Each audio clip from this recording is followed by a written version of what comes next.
following is a presentation of the Pontywood Sports Network.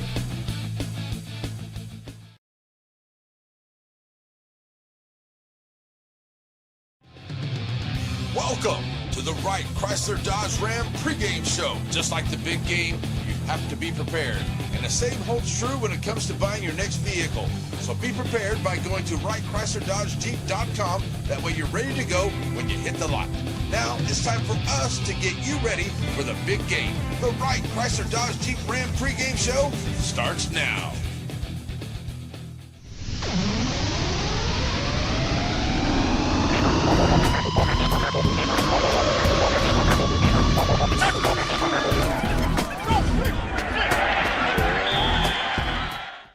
And welcome here to the big broadcast, folks, as we get ready to go for the big rivalry game here. As we got senior night going on, seniors are being introduced right now here for the Dragons. It's pregame time brought to you by Wright Chrysler Dodge Jeep.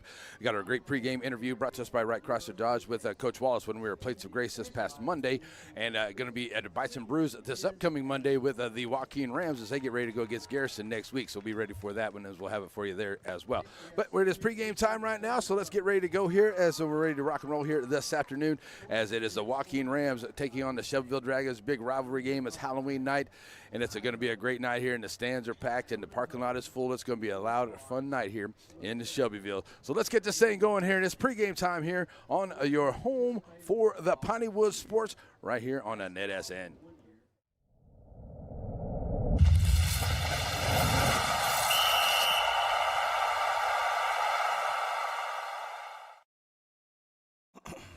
Alrighty, folks, we are back here. Now we're going to talk with Coach about the St. Augustine game, and we talked about the Timpson game there, but let's move on to the St. Augustine game here, Coach. And I'll tell you what, that was a good game there by the Dragons. I mean, we lost another running back there in Hignite, though, it sounds like. How bad is that injury? He goes to the doctor this week, and so we'll just kind of figure out from there, how extensive it is. Right. And I also know that, we talked a little bit before the game, and we lost Ronnie or whatever, and I was asking you about the running game or whatever. So we're going to do a little bit here, but, we had to put Tate in there and Hunter in there, but they didn't have a whole lot of snap. You said they didn't have a whole lot of reps there, but, I mean, they still did a good job for us when we needed it. Yeah, and we kind of knew the big thing going into that game, as athletic as they were, that the ground game was going to be pretty important for us. And the way John ran the football against Timpson when he came in and did that, we knew that he was going to be a really big part of the game. Early in the game, I think we had 5 holding penalties in the first 4 drives that kind of slowed us down a little bit, got us behind the chains, and made it a little bit tougher for us to run the football. And then rotating those other guys in, not as comfortable, hadn't had as many reps, kind of battling some different things with those two, and moving Hunter from outside at receiver to inside at running back kind of changes our dynamic a little bit. Mm-hmm. I think Hunter's a really good space player for us, and that's where we like to be able to use him and his athleticism and his speed. And so when John went down, it really changed some things for us, and they were able to really take advantage of that. And we kind of got late in the second half, we got really one-dimensional, had to be able to try to throw the football, and they did a great job with their athleticism. We're able to really rush the passer, put a lot of heat on Gavin, and able to cover a lot of things. And so we knew going into the game that we wanted to be able to run the football for those reasons. And we just got put in a situation where, we weren't able to do that, and we just weren't able to execute enough of good things offensively. And I think defensively, and I think both sides defensively, I think you take away the first kickoff with our kicker having an injury also, and having to change some things up. And I think if you take away the first kickoff, I mean, they scored 2 scores and we have 1. And so it's a 1-score game. I think both defenses played lights out. I really do. I mean, I think the yardage was really similar. Mm-hmm. I think both offenses were under 300 total yards of offense, which is you look at those two offenses, and that's not something that you would think going into the game. Just hats off to both defenses, and I just think our kids played their hearts out. That's what we talk about. I tell them before the game, I want them to give them, everything they got from the bottom of the feet to the top of their head, for us to have a chance to win the football game. And if you can give that for 4 quarters, then at the end of the night, I mean, you really can't hang your head. And we talk about effort and hard work and all those things. And I think our kids are living up to that standard. I'm not disappointed, not anything. You know, I'm proud of the way that they play. Just didn't execute some things at times. And I think in the game of football, if you watch football on Saturdays, if you watch football on Sundays, I think that happens at times. Yep. And so it's just one of those nights for us that things weren't clicking. Made it really tough, and you know, we lost to another top 10 opponent. But just proud of our kids' efforts, again, especially defensively. And, you know, talking about those kids, I think Case ended up with 9 more tackles. Sergio had 9 tackles. Tate had 8 tackles. I think Dallas had 8 tackles. D-Hub had like 6 tackles. Eli had, you know, 5 tackles. Our back end played really well. I don't really think, you know, they beat us deep. They got us on a wheel route one time. But they didn't throw the ball over the top of our head, and I mean, I think our kids played a really good game. It just didn't go our way. Right, yeah, we did. I mean, went down on the very first drive, went down and scored with that 75-yard drive there, and then the kickoff return right back. But, you know, then there was another drive there by St. Augustine. I thought St. Augustine did a great job of clock management out there well with their offense, with no way they moved the ball. They picked up some key third downs, too, that we couldn't stop. We had them in the backfield a couple of times, and they picked up some big third downs that really kept their drives alive. They did, and you know, that's a time where you just, I mean, you got to be able to tackle, and then you just got to tip your cap to the athleticism they have back there when you can't. I mean, you expect some people to convert those things, and you're hoping that they don't. And they didn't convert a ton of them, but right. they converted some that really hurt. But, I mean, again, I can't be disappointed in the way our kids play. Oh, no, I mean, our defense gave up 14 points to a very explosive, very athletic football team. And so I think both sides, offensive, really try to control the clock. There wasn't a whole lot of short possessions as far as time, you know, running off the clock. I think both sides really tried to manage the field position. I thought it was it was an extremely good high school football game. We just came up on the wrong end of it. Right. You know, like I said, I think we had St. Augustine had 3 drives in that first half, and then Dragons had 4. You know, and then about the same in there. It was like that opening drive for St. Augustine, and the rest of it was just defense. You know, they were moving between the 20s. We had a couple interceptions in there, you know, and a great job there by Hunter Harvey, too, in that back edge. He was right there at that right spot to pick that off, and that was a big point of the game for the Dragons. They needed a defensive play. Yeah, we needed a little bit of momentum at that point, and then I think we came up on the next drive and had another penalty that kind of slowed us up a little bit. But you got to have spark plays at times, and you know, it's awesome to see Hunter be a kid that does that. And again, not that any of our other kids do not work hard or anything like that, and that's not the message I try to send. But I mean, that kid, you know, gives you all 155 pounds every single day. He shows up, and it's just one of those big things for us that our kid, we just keep playing. Right. You play till there's no time left on the clock. You don't give in to the moment. You don't tap out. You know, we talked about adversity 1 week on here, and I mean, that's how you handle it. You know, you keep pushing forward, and so I'm just proud of my guys. Yeah, and I'm very proud of them too, because, you know, there can be a little bit of chippiness, and there's going to happen during the ball game. I played the game, I know how it goes. But, you know, there was so much good sportsmanship on these last 2 games by the Dragons, by the Tinsel Bears, by the St. Augustine Wolves, and between the two, the respect is there.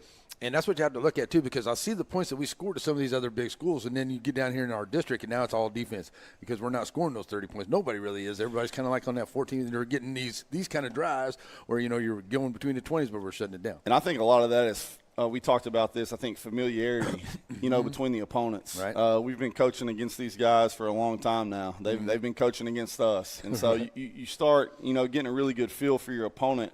And I think a lot of times that's why you see a lot of these scores that you're seeing across the district is because of familiarity. Right. You don't see that as much in your previous – you might play them for 2 years and then not ever play them again for the next 8. You might coach against those guys for 2 years.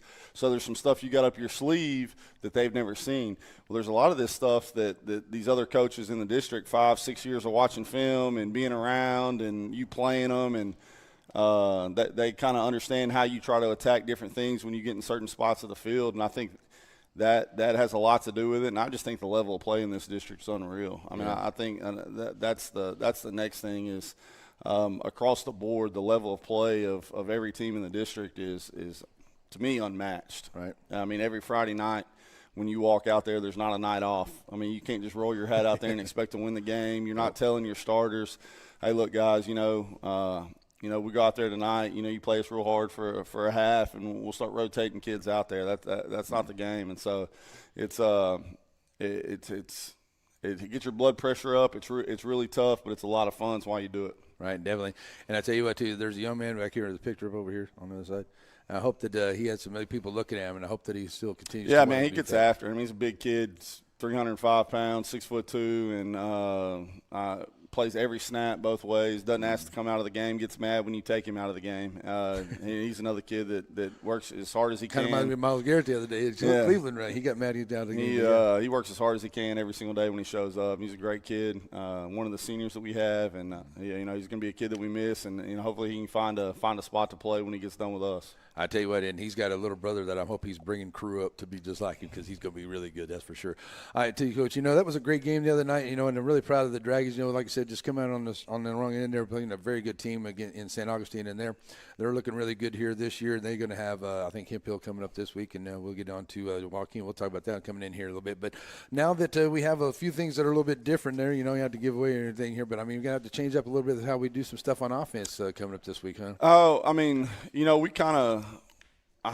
we kind of do what we do on offense. Now it may look a little bit different as far as personnel goes. As far as personnel, or as far as how we attack a game or anything like that. But we'll be able to, and it's kind of been that way since I've been here. I don't think that we've had a single season in the last 5 years where we haven't had injuries or single season-ending injuries or anything like that. And that's been a big thing that we've preached really hard every single year is next man up. Mm-hmm. You can't hang your head. And I've said this before, you can't cry over spilt milk. And right. We just gotta keep pushing on.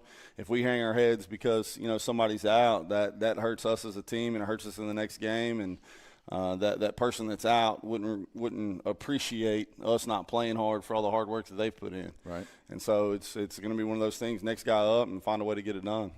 I tell you what, and it's going to be good too. And I like Gavin. He's been each and every week. I like our quarterback play, and Gavin is just, he got took some shots last week though, but he seems to be okay though. Yeah, he definitely took some hits.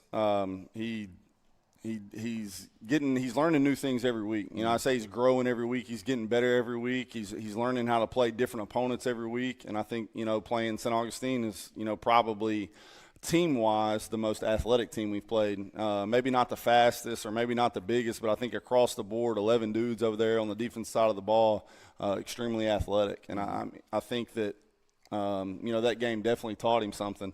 And so you saw some great things from him and some of the receivers. And at times our offensive line, executed things perfect. Right. But you have those moments in the game where they're 14 to 18-year-old kids and they don't. Mm-hmm. And so it's just one of those things. But watching all the guys learn every week, and I think in Gavin's play, getting better every week and kind of learning a new lesson every week from a different opponent and different things. And you can ask him, and he's not really excited just because at the end of the day we didn't win the game. Right. And so he's a big time competitor, and that's what you got to have, out there, kind of being the captain on the field. Right. I tell you what, too, and a big ups to my offensive line out there, my Hogs up front. I saw Dallas and Kaysen on that right side playing really well. They did some really good things together. Then I saw Trace and Ethan. There you go.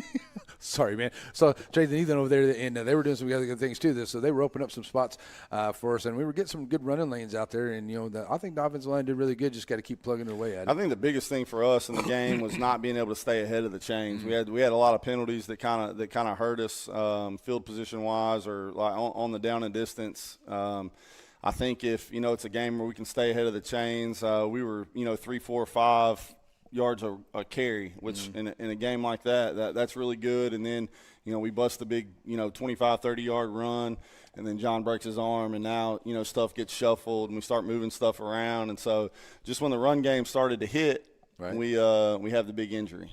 And so I think that changed the dynamic of the game a little bit for us. Right into, and I'm never going to say enough about my boy in the middle, Tucker Stovall. He does a great job, and big man, he's always getting the ball there to Gavin. I think they have a good exchange, and I think he does a really good job there in the middle. Yeah, I mean, our 5 guys up front get after, and they give you, like I said, I mean, our kids play extremely hard. They're out there working their butts off for us, and they probably don't feel like it all the time because we're just not. It's just not how I'm wired. I'm not a big pat you on the back kind of guy. I will love on you. I'll talk to you. But we're on the field. It's a lot of hard work. Yep. There's a lot of coaching going on. It's a lot of tough love. And but those 5 dudes up front, they play extremely hard for us. I tell you what, you want to learn some tough love, go sit on the sideline during a football game. It's not an easy thing to do, that's for sure. All right, and two, Coach, then moving over to the defensive side, we talk about how good, Dally and Tate Overground, big 4x4 out there. Love watching those guys play. But I've seen some great play coming out by Copeland.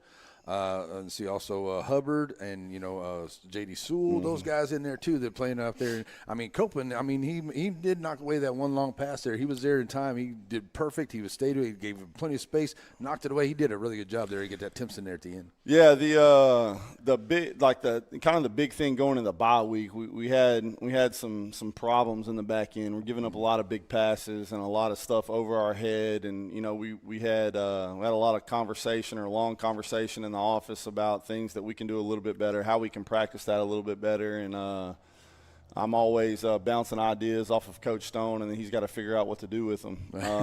But I think that we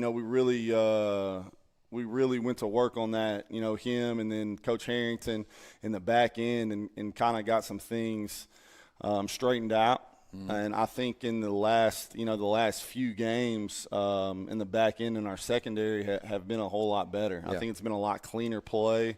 We haven't given up many balls down the field as we were in the previous games. And I think that's something that we've talked about before. Like, what do you do on the bye week? Well, we try to make ourselves better. Right. We know we were going to play. We knew we were playing St. Augustine in 3 or 4 weeks. Right. I mean, we knew we had to get things cleaned up on that bye week because we're going to face an opponent like that. I mean, Garrison likes to throw the ball a little bit, and they were deterred from doing that in our game. And so we're going to play. Joaquin throws it, a little bit more than most slot T teams, a little bit more than they have in the past. And so you can't fall asleep, and you got to be ready for it. But that's something that we really went to work on with those guys. And Copeland has stepped up, Xavier Coleman. J.D. Sewell, and Hunter at free safety. And then Gavin and Bryant played a lot of safety the other night. Bryant played a ton of defense. It's something he hadn't done a whole lot for us. But did a great job understanding our opponent and understanding why he was out there on the field and doing the things that he needed to do for us to be successful. And so having the buy-in and our kids being able to understand that when it's your time, it's your time. And, this next week it may not be. Right. But it's a personnel thing. It's not a personal thing. We try to find a way to put the 11 kids on the field that we think gives us the best chance to win a football game. Yeah, it's all about the matchups out there too, and that's why I was thinking, talking about that there, about that defense side, because I know what kind of passing game that I've seen Timpson do before. I know I've seen what St. Augustine can do in a passing game, and they're going to complete some passes, but I think that our secondary did really, really well in these last 2 games against probably the best passing teams we're going to see here into this district. So good job. Yeah, and especially like I said again in St. Augustine, they really pushed the ball downfield really well, and I think that we were able to do a great job on the back end to kind of limit that. Right, definitely so.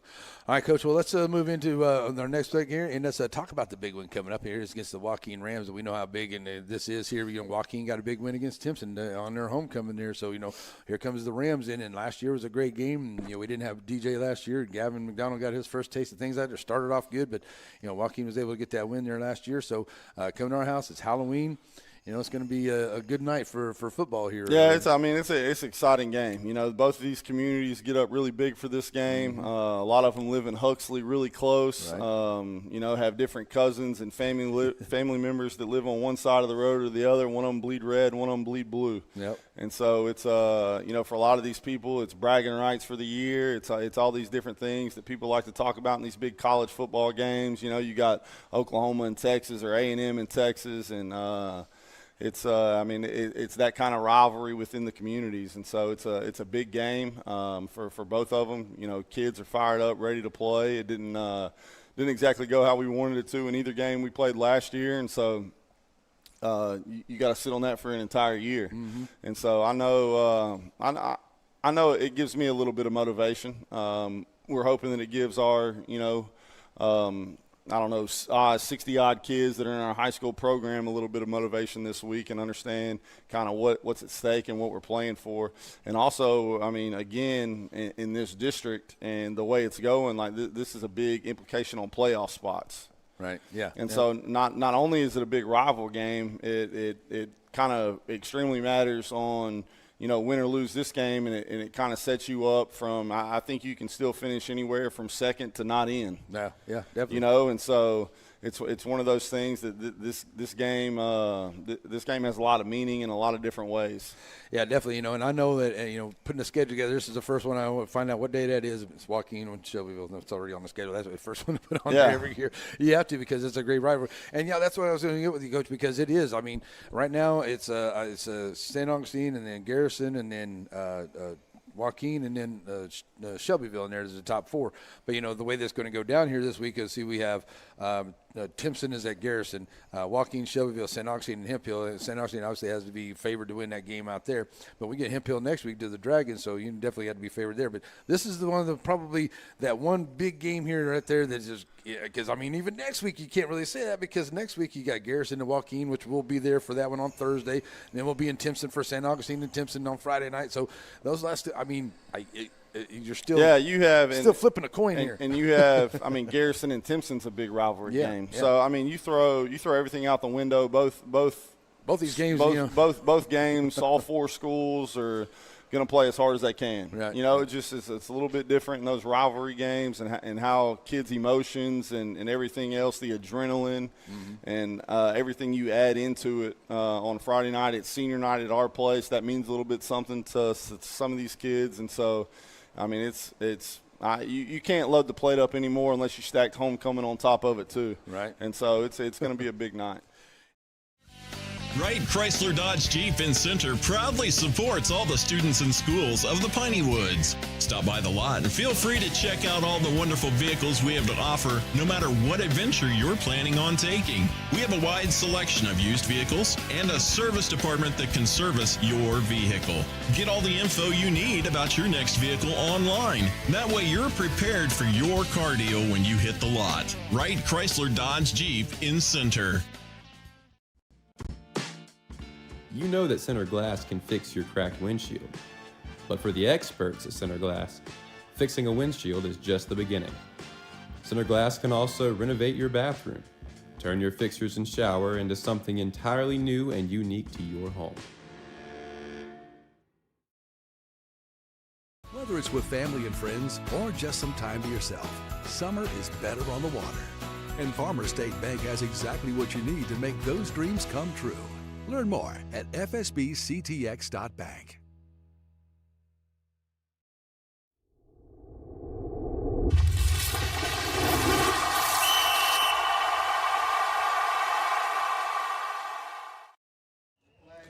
Alrighty, folks, welcome back here to the big broadcast. Getting ready to go here for the national anthem. As both teams have come out, we'll have the national anthem here for you, and we'll get ready to roll for the big broadcast.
Alrighty, folks, let's play some football here on NETSN. Thanks for joining us wherever you are. We're checking to make sure we don't have any loud external noises here onto the cameras, and we should be good to go. Dally cam working good. And Joey cam, you call it Dally cam, I guess the Joe cam up here is what we're going to do. All right, so here we go. We're ready to go for the big broadcast tonight. And it's a rivalry game. It's Halloween, and, you can talk about it all you want to, about what this and that and other.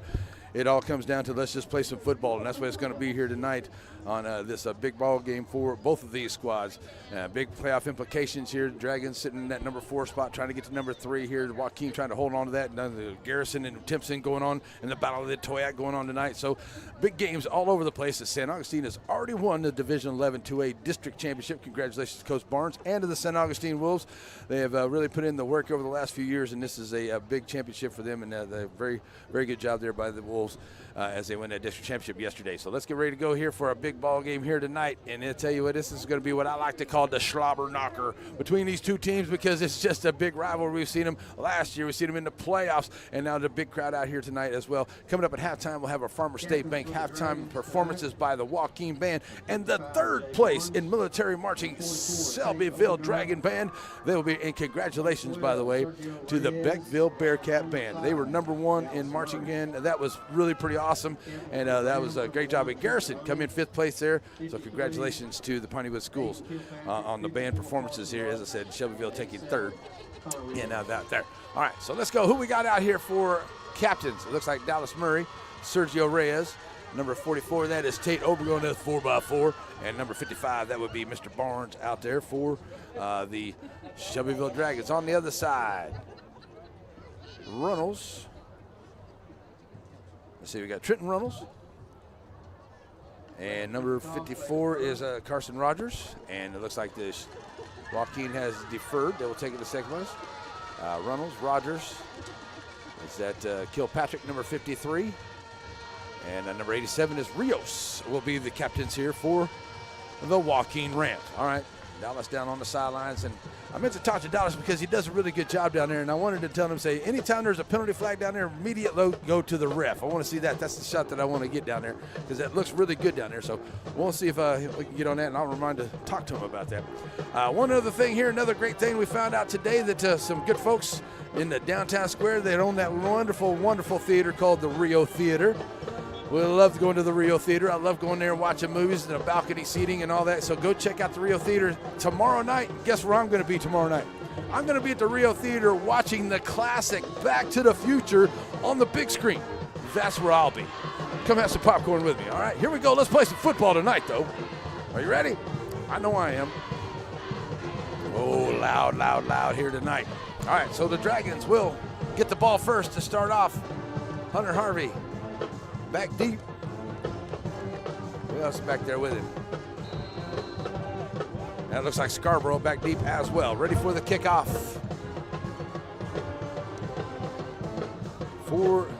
That's Parker. They'll be kicking off here for the Rams. Then it'll go over to the far side. And it'll be fair caught there at the 35-yard line. Dragons will have it. Start off at their own 35. That is Pitts. Picking it up. So the Dragons will start. And I have it on their own 35-yard line. Alrighty. So coming in here, and it's going to be Sergio Reyes, going to be the running back here behind Gavin McDonald. And that big offensive line on both sides, offensive defensive line of these two teams, they're going to be bringing it right off the bat here against McDonald. McDonald better be ready for it. Now he's going to check the sideline. He's got a twin receiver set both sides. Sergio Reyes in the backfield. And it looks like the Rams are ready to bring some pressure. They back out of it a little bit. Reyes going to take up the field. He'll get a few up to about the 40-yard line. First down and 5 for Reyes. He'll get up right there to the 39, so he'll get 4, second down and 6 for the Dragons. Donald taking a good long look at the sideline. Send a trip receiver set here to the near side of the formation. Reyes once again in the backfield here for the Dragons. McDonald ready to go. We got Shields, Scarborough, and Harvey down here. And Pitts on the far side of the formation here for the Dragons. McDonald. I'm trying to throw the first one. They got to get Pitts downfield. Got to try to get over to Jalen. Oh, just out of his hands. Got a hand on it there, but good defense out there by Jaden Brown. But the pass is incomplete. So Jalen Pitts out there not able to come up with it. 3rd down and 6 now for Shelbyville on their first possession here at their own 39-yard line. Keep up with the scores across the top there. Brought to us by Batters Law Firm, because when the score matters, it's Batters, because when your case matters, it's Batters Law Firm. Ready to go. McDonald right back up to the line here. Spin him. Twin receiver set both sides. Once again, 3rd down and 6. Reyes in the backfield. Scarborough in motion from the left to the right side. McDonald going to look to pass once again. Now McDonald finds some room over there. Pulls it down. Should have enough for a 1st down, and does. Great block out there by the receiver. That was Pitts, it looked like. That was a great block out there by him to open up some room. And McDonald gets the Raymond Motor Company 1st down into Rams territory at the 49. 1st down, Dragons.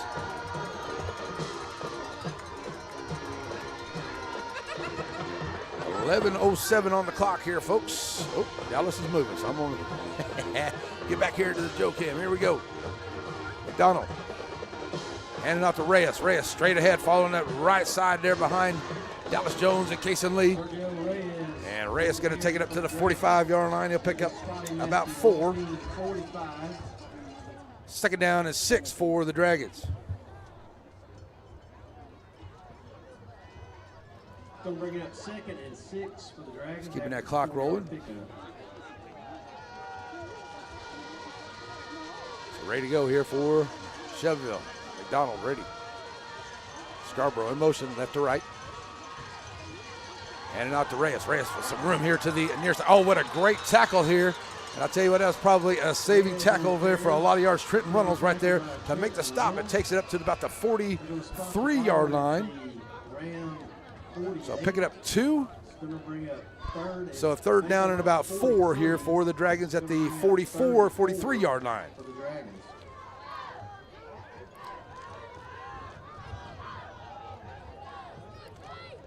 So checking the sidelines, has this call they like here from Coach Wallace. Now big Tate Obregon 4x4 in the backfield here for Shelbyville. Shields in motion. Shields in motion. Now look to him, going to drop it off out here. Got Scarborough, and a good job running him down from his tackle position. Big number 71, Brody Cummins, tackles him down there and not allowing him to get anywhere. The completion is made, but maybe got back to the line of scrimmage. How about that? The big man coming down the line and making the tackle there on the outside edge. Good job there by Big Cummins. 4th down and 4 for the Dragons. Rams territory there at the 43. Obregon in the backfield. Once again, twin receiver set both sides. For Gavin McDonald to the line. Shields coming in motion. McDonald gonna look to pass again. Good pressure off the edge. But a good job running up the middle here. Gavin McDonald's got the 1st down at the 40. He's gonna be hit there before the 35-yard line. And it's 1st down, Raymond Motor Company, 1st down for the Dragons. Another good run there by Gavin McDonald. Tell you what, the sophomore is really coming in here as he's got it up to the 37-yard line. And he is learning when to pull it down and run and get his team a 1st down. Good job there by McDonald. 1st and 10. So at the 37-yard line. 8:55 on the clock and rolling here in this 1st quarter. First possession for the Dragons.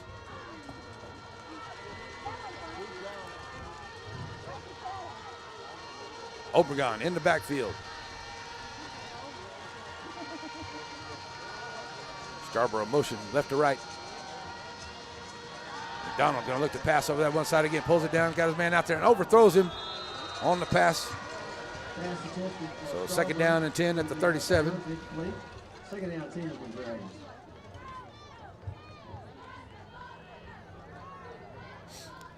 So 2nd and 10 now for Shelbyville. As Obregon stays in the backfield here.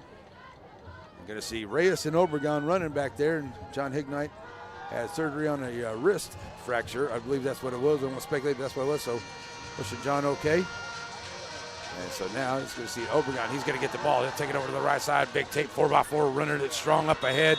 But that good Rams defense gets there to stack him up. They're taking it across the 35 down to the 33-yard line. 2nd down, make that a 3rd down and 6 right there at the 33. 4th down 6 for the Dragons.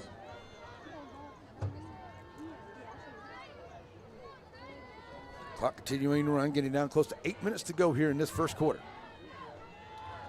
3rd down and 6 for the Dragons. Handing off to Obregon. Obregon right up the middle there. And that's a nice job there by Reynolds. Gets him stopped, but he gets ahead a few yards across the 30 down to the 29. Thought he might have got a face mask there, but it looks like he got him on the front of the jersey. I don't think he got him on the face mask. 4th down and short. Good play there by Reynolds as he was able to slow him down as Obregon right through the middle. 4th down and about a long one here for the Dragons. Reyes back in the run. Reyes over the right side. He's got some room, and he'll take it up ahead. He'll get enough for the Raymond Motor Company 1st down at the 26-yard line. 3 yards for Reyes on the 26-yard line. And that's a Raymond Motor Company 1st down, Dragons. Nice job keeping this drive alive. Getting down to 7:15 to go in this first quarter. Great job here, clock management by the Dragons. Started off with the opening kickoff at the 35-yard line at the 12-minute mark. 12th play of the drive here for the Dragons on a 1st down and 10 at the 26 of Joaquin. And now we're going to get a timeout here onto the field, so that'll give us a chance to take a timeout as well. We'll be right back here. Dragons driving, 6:49 to go, first quarter, no score here on the NETSN. Whether it's with family and friends or just some time to yourself, summer is better on the water. And Farmers State Bank has exactly what you need to make those dreams come true. Learn more at fsbctx.bank.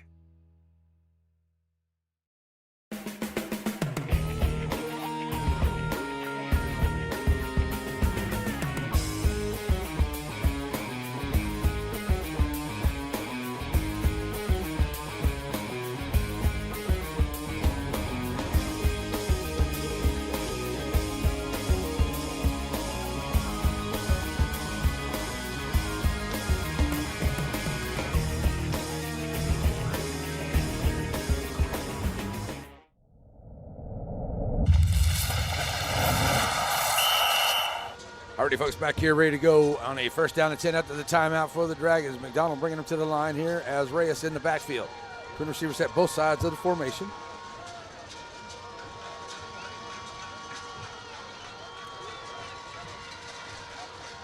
Handing off to Reyes. Reyes gonna be met there by the Ram defense. Good job there. Brody Cummins in the middle, stuffing up and making a great play once again. Big number 71 for the Rams. Stuffing that up for 1 yard up to about to the. It's up a yard to the 26, 2nd down Okay. 9 for the Dragons. All right, go ahead. So 2nd down and 9 here for the Dragons.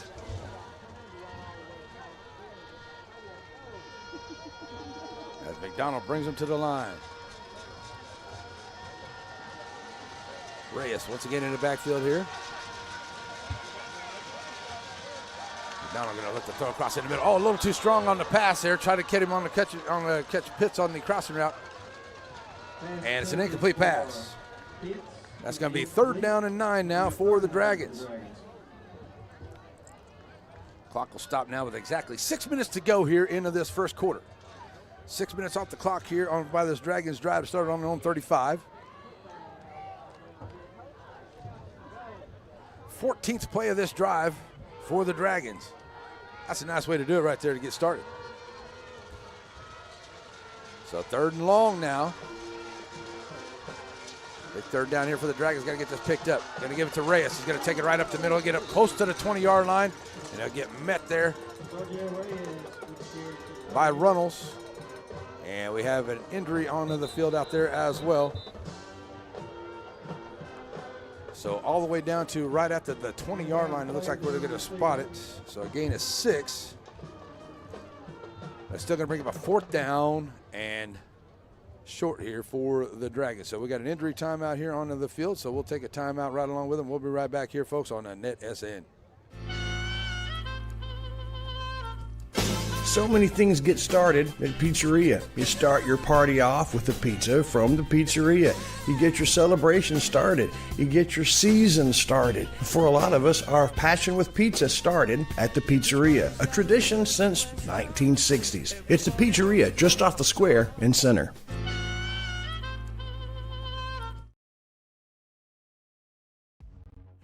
Batters Law Firm is your first choice in personal injury law. Jeff Batters and his staff lead the way in the area with best of Nacogdoches and best of Lufkin votes over the last several years. If your case matters, it's got to be Batters. The Friday night lights are shining and we are teaching driving. CDL Training Academy is your resource to a better career. Come and get trained and get tested right here in Henderson, Texas. CDL Training Academy.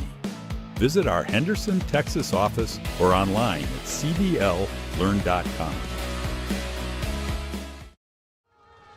All righty, folks, are back here after the injury timeout, and good to see that injured players are leaving the field partially on their own power right there. All right, 4th down and about 2 here for the Dragons. They got to pick this up here. Deep in Ram territory. Obregon into the backfield here behind McDonald. Gonna hand off to Obregon. Obregon tried to take it over to the right side. Looks like he'll have enough for the first down.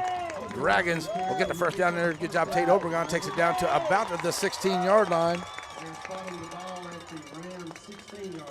So that'll be a Raymond Motor Company first down, and they'll get him inside of the Sandy Cox State Farm red zone.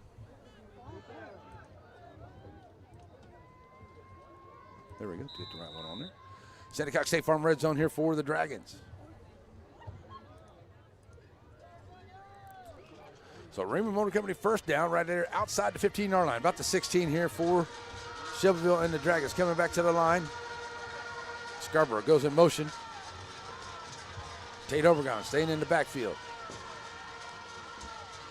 Give it here to 4x4. And he is going to be drugged down there by Runnels. Good job there by Runnels for a loss of maybe 1 back to the 17. So a nice job there by Runnels. Makes it a 2nd down and now 11 for the Dragons. Ball sitting at the 17-yard line. Clock rolling down now to 4:40 to go here in this first quarter. Dragons have had it since the opening kick. McDonald ready to go. Reyes in the backfield. There's Scarborough in motion. McDonald going to pull it down. He finds an opening here on the left side. Now got to outrun, and one of the defenders breaks 1 tackle, gets it back up to about the 15-yard line.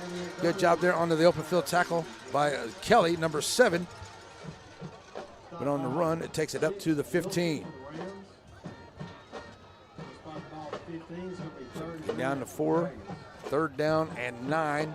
Picking up a few right there for McDonald on the run.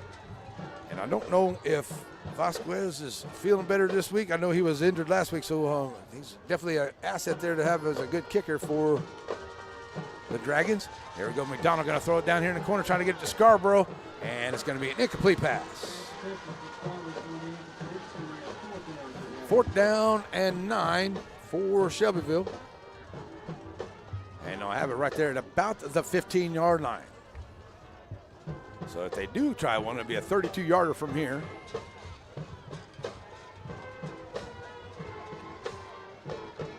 As Vasquez still on the sideline here, not going to bring him in. So 4th down here and 9 for the Dragons. McDonald ready to go for it here. Looking to pass. Gonna throw it down here. Got Scarborough, and it's a pass. Oh, we got a penalty flag coming in here about the 15-yard line. So we'll see what that penalty flag is about as it comes in from this side, and that could be maybe a holding call there. We'll see what that is.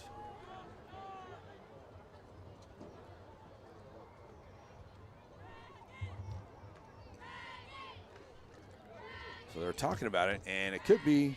Let's see if it's holding is the call against the Rams. Holding against the Rams. Oh, tell you what, that was a very beneficial call here for the Dragons. That'll give them a 1st down and goal.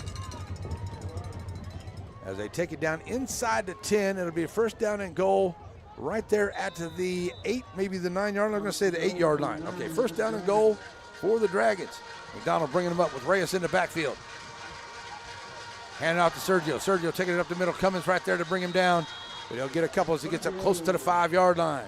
Reyes on the carry. Brought down by Brody Cummins. 3.5 to go here into this first quarter, and the Dragons have had the ball since the opening kickoff. This is a long sustained drive here for the Dragons. They've done an excellent job here with this first opening drive.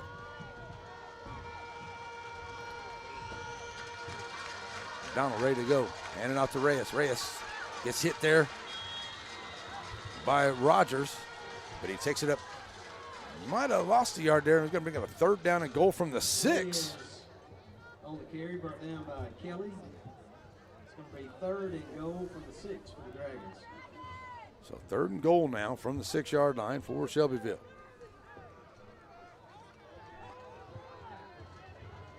Hunter Harvey going to be in the backfield this time. As the Dragons looking to put it in. Donald going to pitch it out here to Harvey. Harvey going to try to turn the corner. And he's going to be taken down inside the 5. Looks like inside the 5 there, maybe the 3 or 4, but it'll still be a 4th down and goal inside the 5. At the 4-yard line, the 3-yard line. And that clock is still rolling. It's getting rolled down here to about 2 minutes. The Dragons have had this ball since opening tip, so almost 10 minutes. It's going to be 4th and goal from the Dragons. For the Dragons from the Ram 2-yard line. 22nd play of the drive. That's very impressive. You know, definitely don't see that. Here we go, the Dragons with a 4th down and goal from the 3. Big Tate Obregon into the backfield here, and it looks like the Dragons, or did they restart the 25-second clock? Okay, it was winding down there, and now the referee is.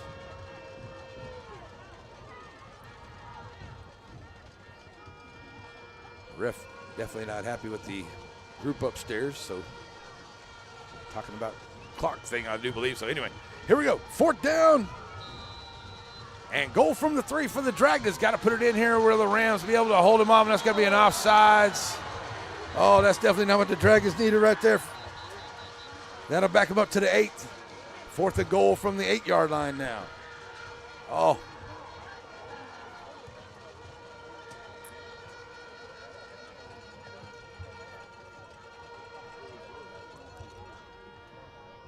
Delay game to call against the Rams. Wow. They called that against the Rams. Okay. I definitely saw the right side of the Dragon line go there, but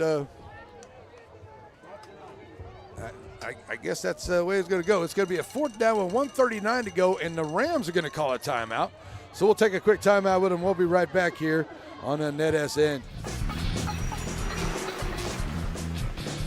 It doesn't matter if you need a truck tire or if you need a car tire.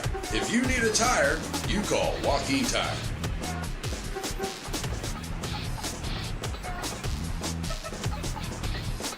Joaquin Tire Shop provides new and used tires, along with oil changes and 24-hour road service. Stop and see them on Highway 7 in Joaquin.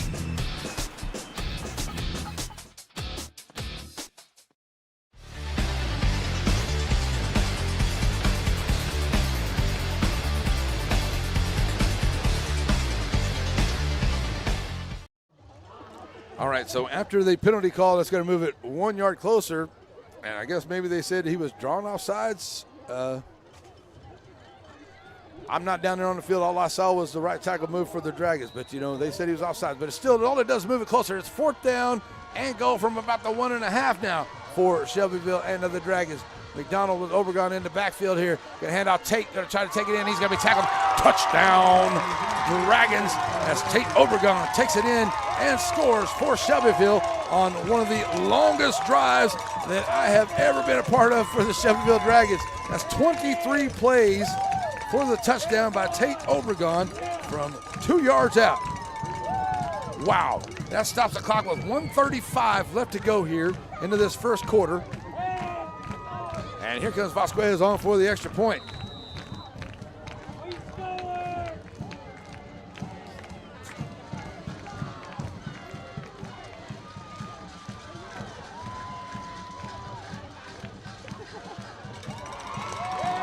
And it's up, and it is good for the Dragons. So the Dragons will take a 7-0 lead here to start off with 1:35 to go in this first quarter. We'll be right back here for the Shelby Savings Bank kickoff on NETSN. Raymond Motor Company, just off the square in downtown Center, where you'll find the friendliest of sales folks. Whether you're looking for a new SUV for the family or a brand new truck, Raymond Motors has a great service department and a huge selection of used vehicles. Raymond Motor Company, just off the square in downtown Center.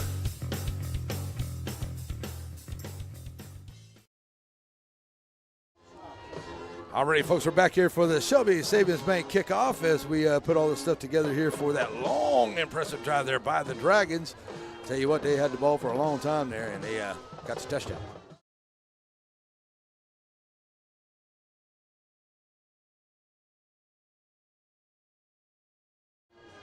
Back here now for the kickoff. All right, 24 plays, 10:25 off the clock, 65 yards, culminating in a 2-yard touchdown run by Tate Obregon for the Dragons to take a 7-0 lead. And the extra point is good by Vasquez. There we go. That's the scoring drive there for the Dragons. Wow. That's impressive. Like I said, I played a lot of football, folks, but I don't know if I've ever been a part of, or unless it's been a Little League, seen a 24-play drive. It's just impressive. Let's see if you're. All right, here we go. The Rams going to get the ball. Going to throw it up ahead here for the Rams. And it's going to be taken there by number 3. That is Jacob Gatlin. Bringing it back up the field here. He's going to be tackled. Coming back up the field there. Nice job on the tackle. J.D. Sewell.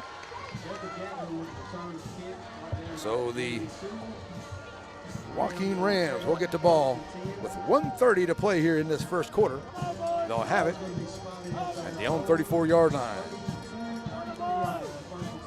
Where's Dallas? There he is. So at the 34-yard line, here comes the Joaquin Rams.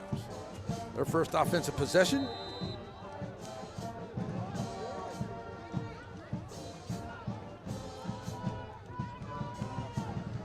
They got a great offense out there, too. The Rams got to be ready to go for this great offense that they run. Runnels bringing it up.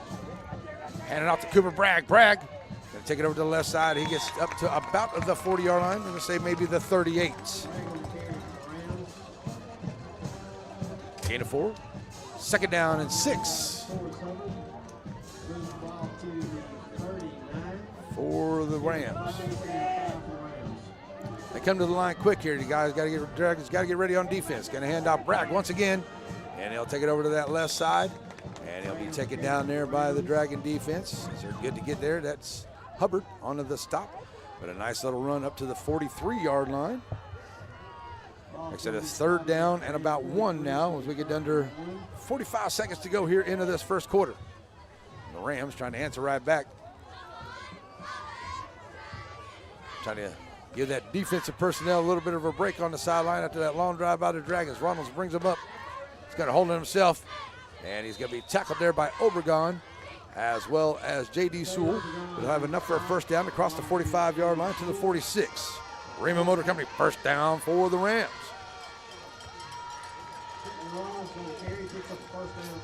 May get to the end of the first quarter here. I think the Rams, they can let it run down to the end of the first quarter if they so wish to do so. There's only 18 seconds left, and there's plenty of time on the play clock. But Runnels comes out. Coach Jones going to bring him to the line. They'll run one more play here before the end of the quarter. Runnels handing off right up the middle. Good job here by the Rams as they bring it up. And a nice run there by number 3. That is Jacob Gatlin. That'll be a Raymond Motor Company first down as they get it into Dragon territory. But that's going to be the end of the quarter at the 44-yard line on a good run there by Gatlin and the Rams. So at the end of the first quarter, it will be a 7-0 lead, Shelbyville over Joaquin. We'll be right back here for the second quarter. It's coming up, folks, on the NETSN. Shelby Savings Bank has come a long way since it was established in 1982, and the good folks that work at Shelby Savings Bank really enjoy doing things in the community and for the community. And they would like to encourage everyone to please shop local. For all your banking needs, please visit these wonderful Shelby Savings Bank locations, with 2 locations in Center, locations in St. Augustine, Palestine, and Lindale.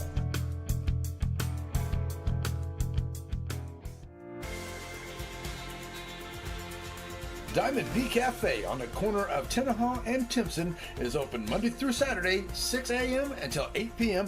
and on the Lord's Day Sunday, 7 until 2. Diamond B Cafe was voted the best breakfast in Shelby County, and that breakfast or dinner menu is available anytime that they're open. So stop on by Diamond B Cafe and visit the Brandons on the corner of Tenaha and Timpson in Center.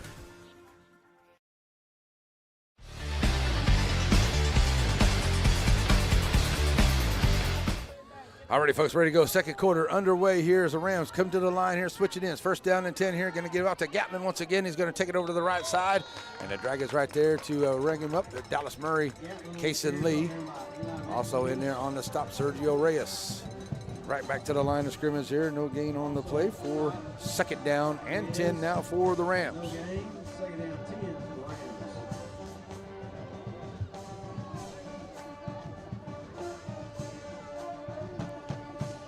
Reynolds coming in with a play from the sideline here. Coming up at halftime, we got our Farmer State Bank halftime. We'll have performances by both the bands, and they both do a great job. As Reynolds going to hand off Bragg. Oh, nice job. The Dragons in the backfield, but on the play they get to Cooper Bragg, and he breaks free over to the right side. They'll take it up across the 30-yard line, down to the 30. 1st down for the Rams, and the Raymond Motor Company 1st down at the 30-yard line. Dragons did a good job. They got in the backfield, but they gave it to Bragg, and he broke through and was able now to get another Raymond Motor Company 1st down here at the 30-yard line. To the line quickly are the Rams. Reynolds brings them up. Reynolds going to hold himself, try to push it up there in the middle, and he'll get a few up to about the 26. 2nd down and 6 here on a gain of 4.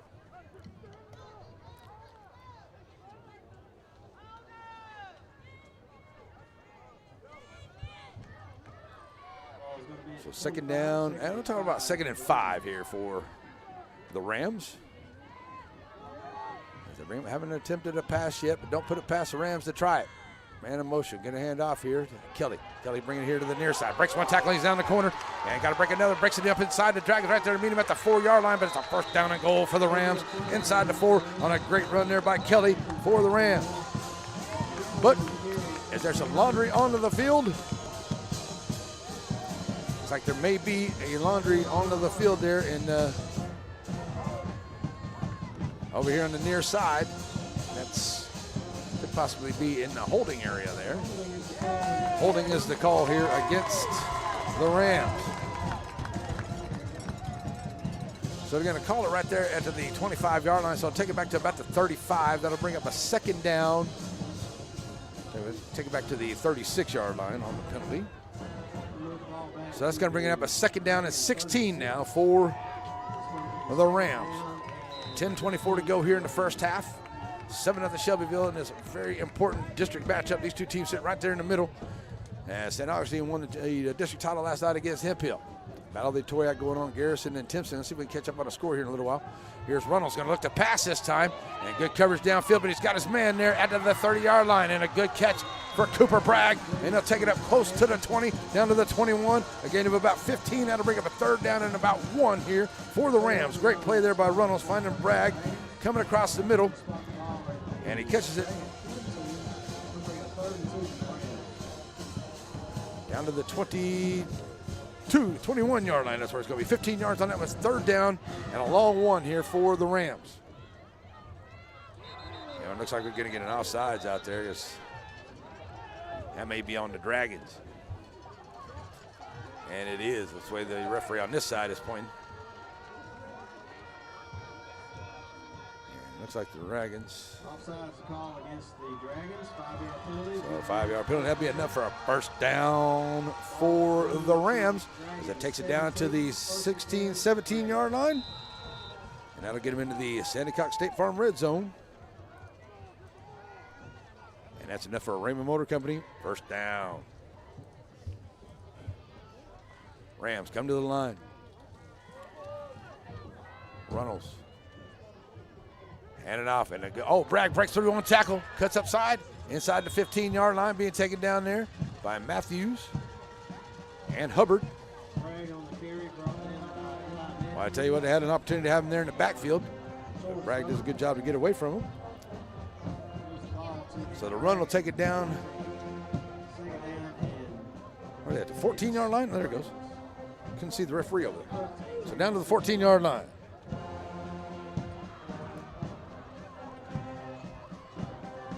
Rams ready to go. Handing off. Coming back up in the middle. And a nice job as Bragg. Now pick up that guy, and he gets tackled right there about the 9-yard line. Sewell on the tackle. Picking up 5. That'll bring up a 3rd down. And about 1 here for the Rams. At about the 9-yard line. Clock rolling down to 8:50 to go here in the first half. As the Rams trying to ransom back on a very long drive by the Dragons. 24 plays, 10:25 off the clock. And the Rams are doing a good job here on a nice long drive of their own. Now down at the 9-yard line of Shelbyville. Reynolds breaks it out here to the right side, cuts it back in the middle, and he's going to take it in. Touchdown, Rams, as they take it in for the score. As Reynolds takes it in on 9 yards out. Touchdown, Rams, and they'll make it 7-6 here on the 9-yard touchdown run there by Reynolds. 8:27 to go onto the clock. And a nice drive here by the Rams, and they answer right back. They're going to go for 2. Try to take the lead as they put Gatlin and Wilson. Looks like they're coming in here to the backfield. Reynolds going to come in here with the play.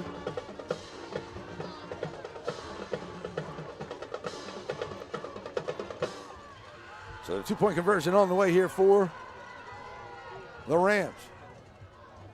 Hand it off. And a nice job there by the Dragons. They hold him out. Tate Obregon, Dallas Murray, and Kason Lee right there onto the stop. And the 2-point conversion is no good. So that'll make it a 7-6 ball game right here in Shelbyville. We'll take a break, and we got the Shelby Savings Bank kickoff. It's coming up for you here on the NETSN.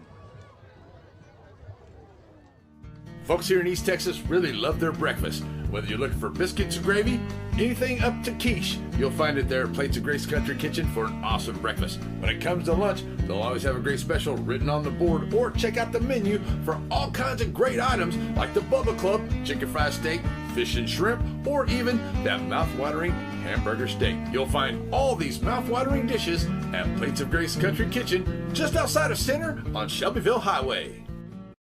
Whether it's with family and friends or just some time to yourself, summer is better on the water. And Farmers State Bank has exactly what you need to make those dreams come true. Learn more at fsbctx.bank.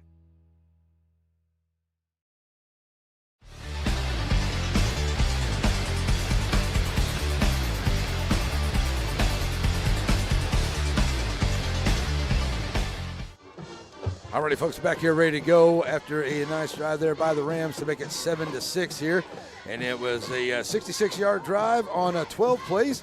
And it took a 5-yard, make that a 9-yard run there by Reynolds. 5:13 off the clock here for the Rams. So with 8:27 to go on the 5:03 off the clock, sorry. With 8:27 left to go here in the first half. It's a kickoff here, and the Dragons will get it back, and it's going to be fair caught there at about the 30-yard line for Shelbyville. Nice job there by Pitts. So the Dragons, good starting field position. They have a first down here, and with 8:27 on the clock, the Dragons will have it at their own 32-yard line. First down and 10 here for, oh, that's terrible handwriting, Larry. There you go. Can't read my own writing at time anyway. I do a lot of writing in my job there for my attorney, and he hardly can read my writing. I have to go back and redo it. All right, here we go. Dragons, first down and 10. Reyes in the backfield, but a good job here by the Rams. They stuffed that one there. That one goes nowhere. Brody Cummins back there as well as Kilpatrick. And then number 9 in there as well, Jaden Brown, making the stop, no run, no gain on the play. Actually a loss of 1 back to the 30. So it's a second down and 11 for the Dragons, getting that clock rolling. The Dallicam on the sideline doing a great job. Here come the Dragons. Second down and long. Reyes in the backfield still. Trip receiver set here to the near side for Shelbyville. They look to hand off Sergio. Finds some room here. He's at the 40. He's at the 45. He's at the midfield. Jumping over one defender. Now he gets it into Ram territory. Great run there by Sergio Reyes. First down, Dragons. Take it all into Ram territory down to the 43-yard line. Good run there by Reyes. Good job on the right side of the line there for the Dragons. That Cason Lee and Dallas Jones, I do believe. Yes, it was. Good job there. Open it up here on the near side, and great job blocking downfield by the receivers for the Dragons as well. Raymond Motor Company first down at the 43 of Joaquin. 7:27 to go.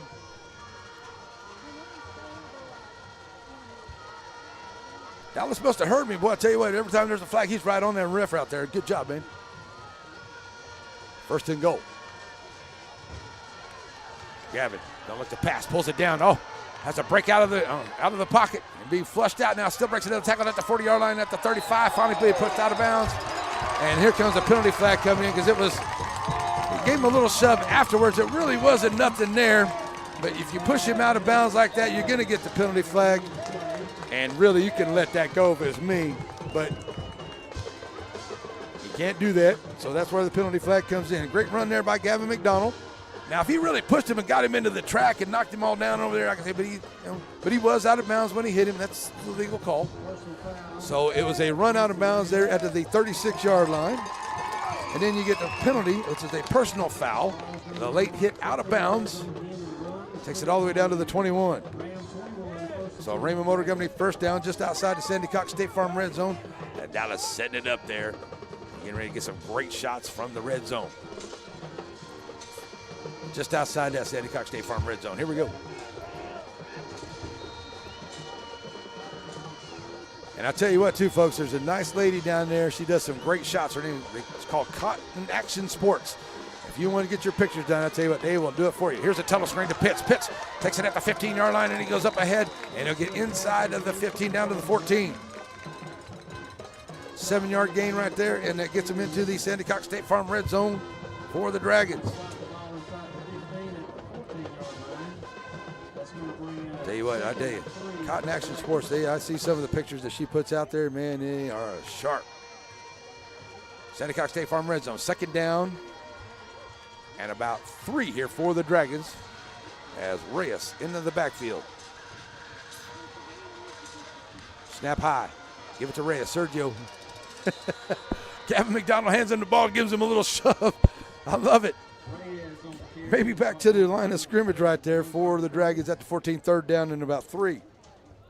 Move the ball to the 14. Carthage over Russ, 35-0 right now. Let's see, who else? Wascom over Legion Fields, 20-7. Kind of the scores we got right there. All right, here we go. Dragons ready to go, third down and short. Handing off, Reyes, bringing it here to the near side. He's at the 10-yard line before he's finally taken down. Good job there onto the tackle by Cooper Bragg. But he gets inside the 10. Should be enough for a first down. Inside the 10, that'll stop the clock there at about the 9-yard line.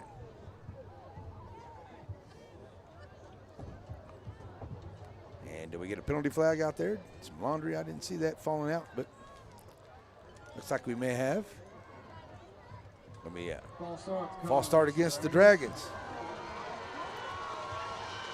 So false start against the Dragons. That'll back them up to about the 19-yard line there. Or are they going to mark him down at the 19? So that brings up now a third down. Make that a second down. No, it should be third. 5:44 to go. Well, it was second down a while ago, I thought. Okay, so here we go. Third down and 8 now for the Dragons. Reyes. McDonald going to look to pass. Flushed out of the pocket. Rails here to the near side. Finds some room. Going to get to the 10. Cuts it back up inside at the numbers. Inside the 10-yard line. Have enough for a first down at the 10.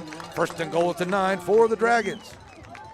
Good run there by Gavin McDonald. He picks up 10 yards down to the 9. It's a Raymond Motor Company first down inside that Sandy Cox State Farm red zone.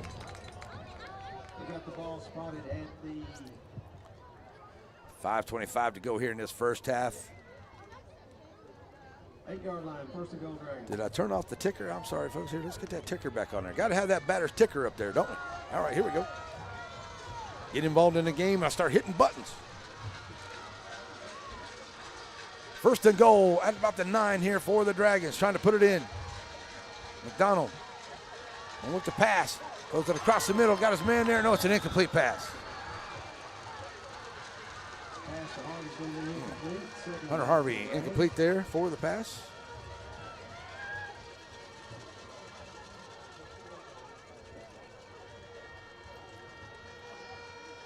So a second down and goal from the 9. Clock stops on the 5:08 mark of the first half. The Dragons come to the line with Reyes in the backfield. Twin receiver set, both sides of the formation now for Shelbyville.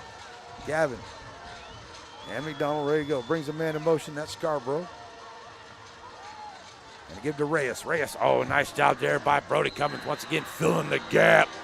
Big Brody Cummins right there as well as Rios.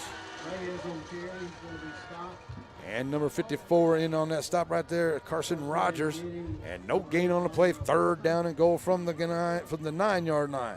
The 9? Yeah, from the 9. Oh, back at the 10-yard line. Lost one there. So third goal from the 10. Getting that clock rolling down to about 4:40 to go. McDonald bringing him to the line here on third and goal. All kinds of time on the play clock as he comes out.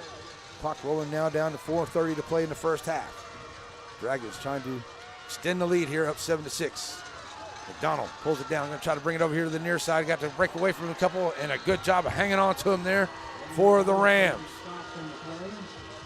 Rios, who's on bottom of that pile right there. Rios in there, but a nice job by number 7. That is Zachary Kelly for the stop there for the Rams, as that'll be a fourth down and fourth and goal from the 10.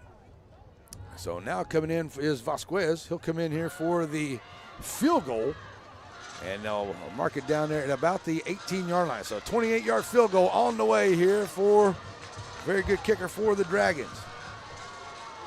3:40 to go in the half. Here's the snap. It's down. The kick is up, and it is good. Field goal. Good for the Dragons. So for 28-yard field goal, get some points on the board here for the Dragons. So that'll make it a 10-6 ball game. We'll be back here for the Shelby Savings Bank kickoff. That is coming up for you right here.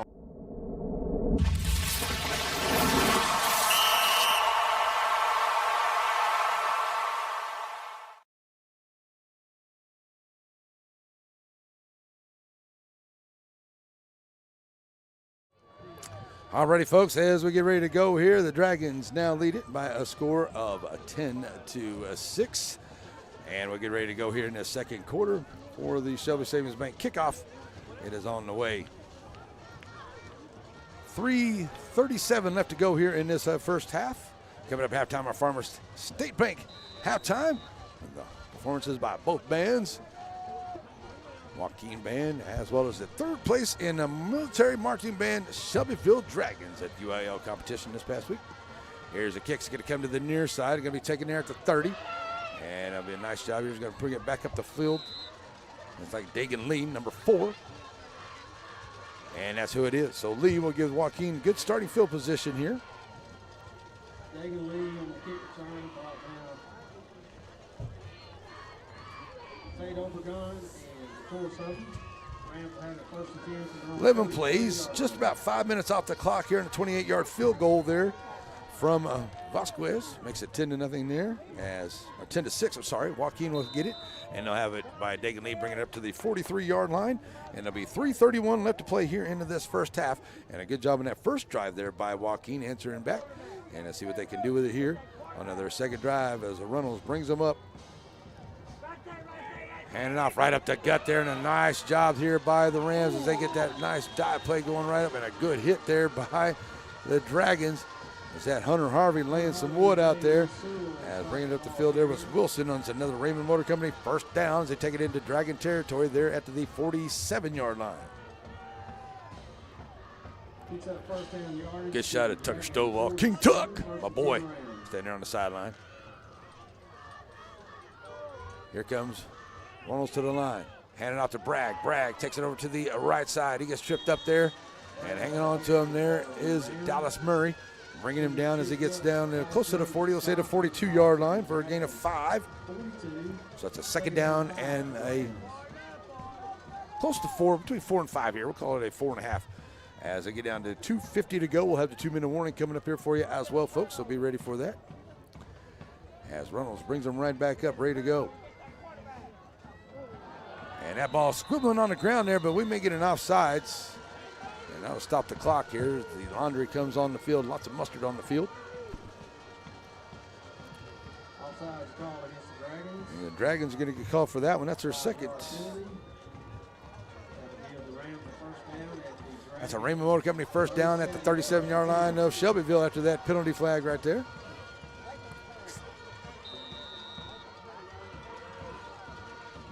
Now they'll roll that clock. Get down to about 2.5 to go here in the first half. Reynolds to the line. Handing out to Bragg. Bragg cuts it back up inside, breaking a couple tackles. Finally be taken down there. Tate Obregon brings him down close to the 30. There at about the 32. So a gain of 5 on the play. Second down and 5 for the Rams. And the Rams going to let this roll down here to the 2-minute warning, I do believe. So we'll get ready to take that 2-minute warning break with them. A couple of folks I want to make sure I take care of here. And it looks like that's where we're going to go with it. So we're going to get the 2-minute break. We'll be right back here, folks. It's 10-6 Shelbyville. Rams are driving with a second down and 5 coming up. On Friday nights, Sandy Creek supports the Dragons.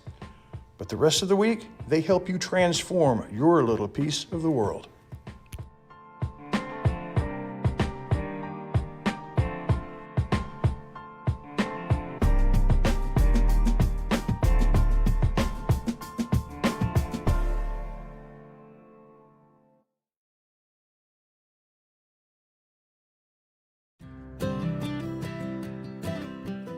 Hey, if you're like me, lots of stuff is collected off up at your homestead. Call it down home clutter. Well, the good news is there's a place for it. You ain't got to have a garage sale or a bonfire. You can take your down home stuff to down home storage. That's what I did.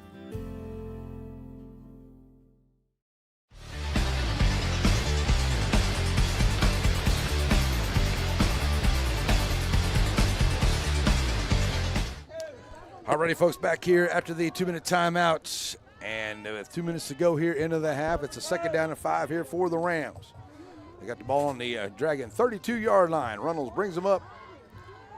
Faking a handoff, going to look to pass here. Very few pass here, and I got a man out there. And, oh, my goodness, I'll tell you what, that was a great diving effort out there by Cooper Bragg. And you're not going to find another guy out there like that. I mean, Cooper Bragg laid out for it, other than maybe some other receivers out there. But Cooper does a nice job laying it out there for that. So the pass incomplete. And that brings up a third down and 5 here for the Dragon, or for the Rams, sorry. So 3rd and 5 here. Where's Dallas at? He's moving. Oh, he's on the other side. Okay, there we go. 3rd down and 5, incomplete pass. See, that was a great try there by Cooper Bragg. Lays out for it. Couldn't bring it in. And going to hand off here to the near side. Take it up. Should be right there at the sticks as they bring him down. Another good run here by the Rams. And that's Wilson on that one. That's enough for another Raymond Motor Company first down as that clock rolling down to 1:45 to go as they take it down to the 27-yard line. So just enough for a first down there for the Rams. Reynolds right back up. Bragg. Oh, almost caught there in the backfield. Can't quite hang on to him there. It was Dallas Jones. Now we're going to get a penalty flag out there.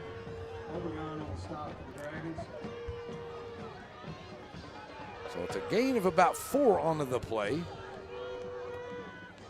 Okay, I thought maybe there might have been a flag out there, but there wasn't. So they take it down to the 24-yard line. So second down and 6 now for the Rams. That clock will roll here. They got it stopped at 1:32. Now it's rolling at $1.50. Here we go. Reynolds to the line. Handing off here to Kelly. Kelly checking it back up the middle. And oh, Dallas Murray stands him up in the hole and drives him back at the line of scrimmage. Dally Murray with a big stop in the middle. Oh, wow. He got down to right there at about the 20-yard line. They'll give him that. See where they mark him down there. And there's a flag on the play. And there was a flag on the play, okay. Didn't see the flag come out. Laundry on this side. It looks like it's the way they're lining up here.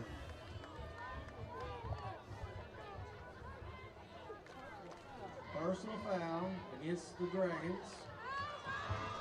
Personal foul against the Dragons. That is a first down for the Rams. So that gives them a first down, and not quite sure where that personal foul come from. Maybe there was a face mask in there. He didn't really motion for a face mask, but nonetheless, there's a penalty flag there, and it's a personal foul, and it takes it all the way down to the 11-yard line, and that gets him into the Sandycock State Farm red zone. And the Dragons take a timeout. And we're going to get a timeout here on the field, and so we're going to get a timeout as well, so we'll take a timeout with them here. Let's do that. We'll take a real quick timeout. We'll be right back here on NETSN.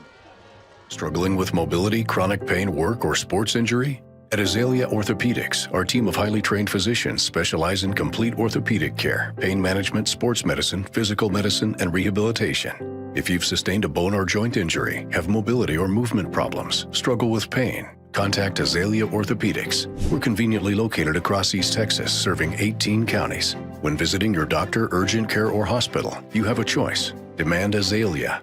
At Azalea Orthopedics, your health is our priority.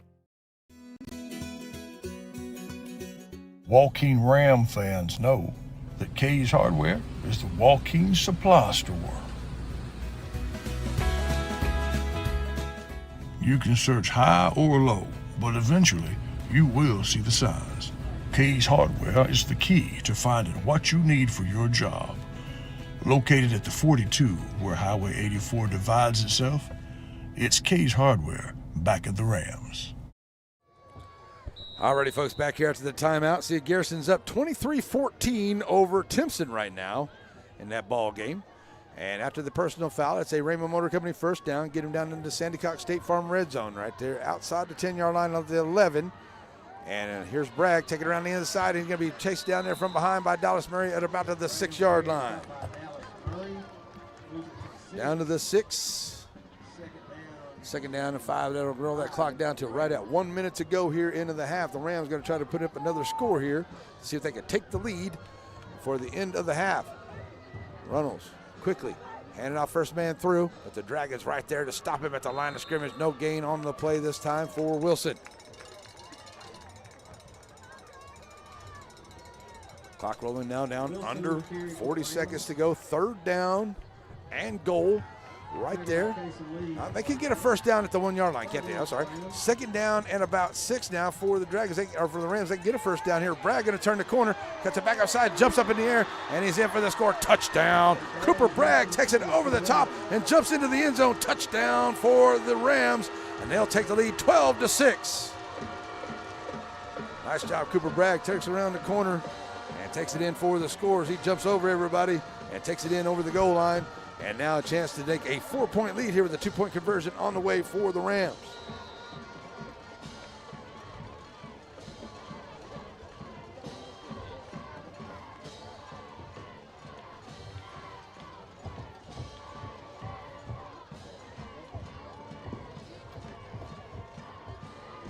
So here comes a 2-point conversion now for the Rams. Ronald's going to hold himself. He'll take it in and push his way in for the 2-point conversion. Is good. So that will now make it a 14-10 ball game here as just about 22 seconds left to go till halftime. We'll be right back here, folks, on NETSN.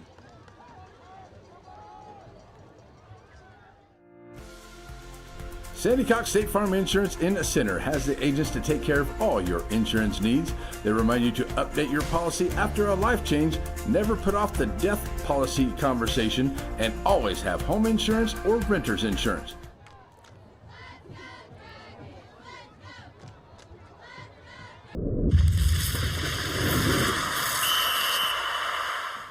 Alrighty, folks, back here ready for the Shelby Savings Bank kickoff as the Rams take it in and score. Now make it a 14-10 ball game here just before halftime, and Pitt's going to take it right there at the 35-yard line once again, and the Dragons are going to get it back here with just 22 seconds left to go here into this first half.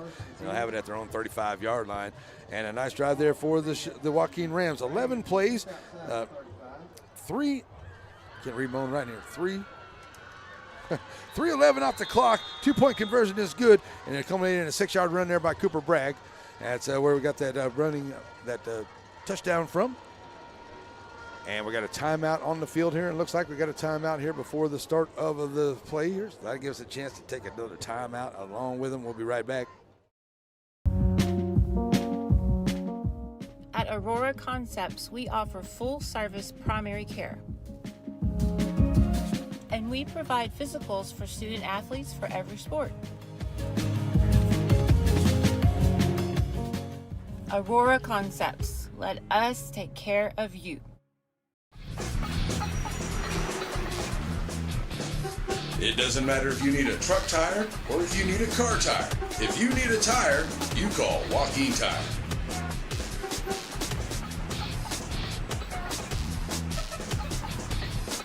Joaquin Tire Shop provides new and used tires, along with oil changes and 24-hour road service. Stop and see them on Highway 7 in Joaquin.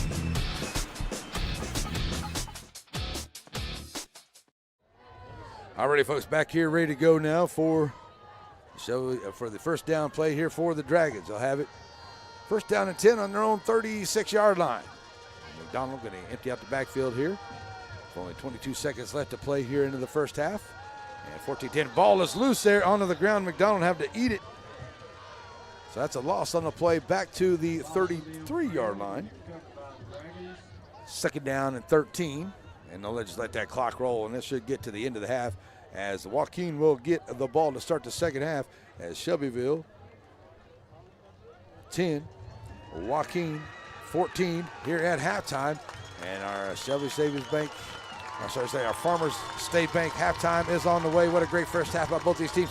14-10 is where we are here at halftime. So we'll take a break and we'll come back. We got our Farmers State Bank halftime. We'll have performances by both bands. That is on the way. And we'll get you our halftime analysis brought to us by Camp Kiwani. And hey, don't forget, check out the Rio Theater in downtown center. And you got the classic Back to the Future going on this weekend. I'm probably going to be there on Saturday night checking that out at Rio Theater there in downtown center. All right, we'll take a break here, folks. We'll come back and we'll have the Joaquin band. They will be out here first, I do believe. And we'll have that for you coming up here on NETSN. Whether it's with family and friends or just some time to yourself, summer is better on the water. And Farmers State Bank has exactly what you need to make those dreams come true. Learn more at fsbctx.bank.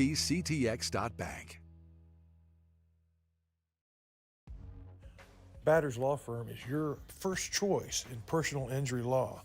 Jeff Batters and his staff lead the way in the area with best of Nacogdoches and best of Lufkin votes over the last several years. If your case matters, it's got to be Batters.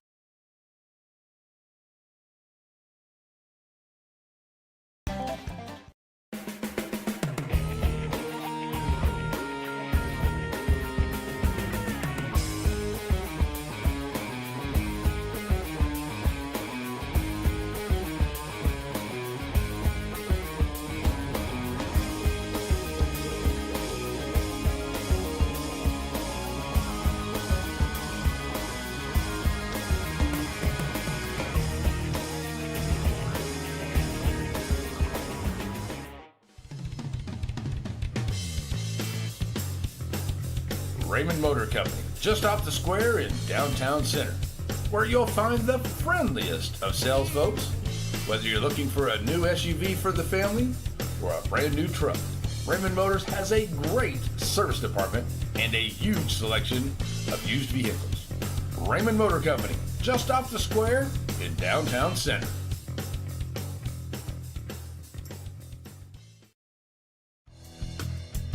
Shelby Savings Bank has come a long way since it was established in 1982, and the good folks that work at Shelby Savings Bank really enjoy doing things in the community and for the community. And they would like to encourage everyone to please shop local. For all your banking needs, please visit these wonderful Shelby Savings Bank locations, with 2 locations in Center, locations in St. Augustine, Palestine, and Lindale.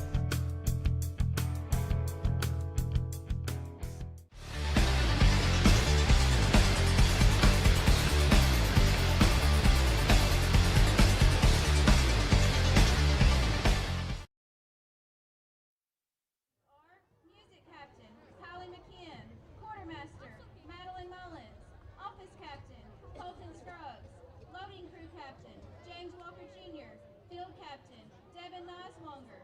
Historian, Kelsey Wood. Chaplain, Summer Hughes.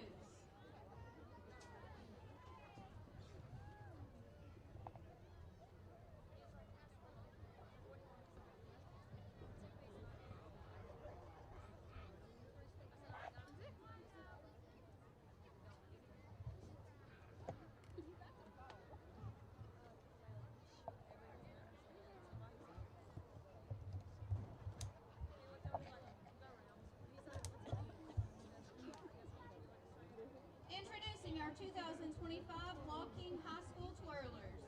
8th grade, Adeline Alford. Sophomore, Sophia Watson.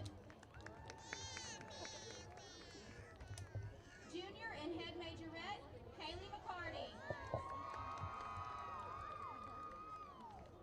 Senior and assistant head majorette, Kylie McKim.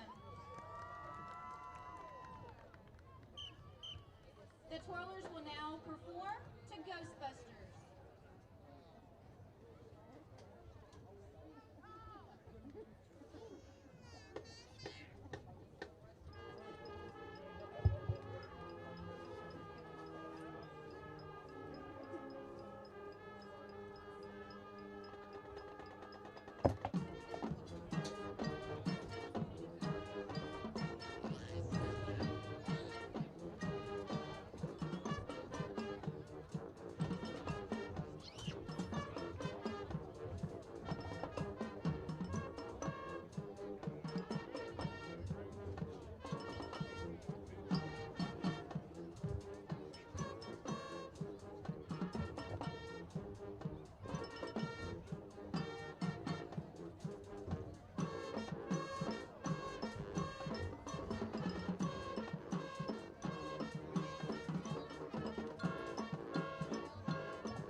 The Ram Military Marching Band will be performing Precision Fanfare by Dr. Timothy Ray, Allied Honor and Glorious America by Carl L. King.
Ram Band Drum Majors are Kaylee McCarty and Abby Burkhalter.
Shelbyville Strutters, SHS Twirlers, SMS Twirlers, and the Shelbyville Dragon Marching Band.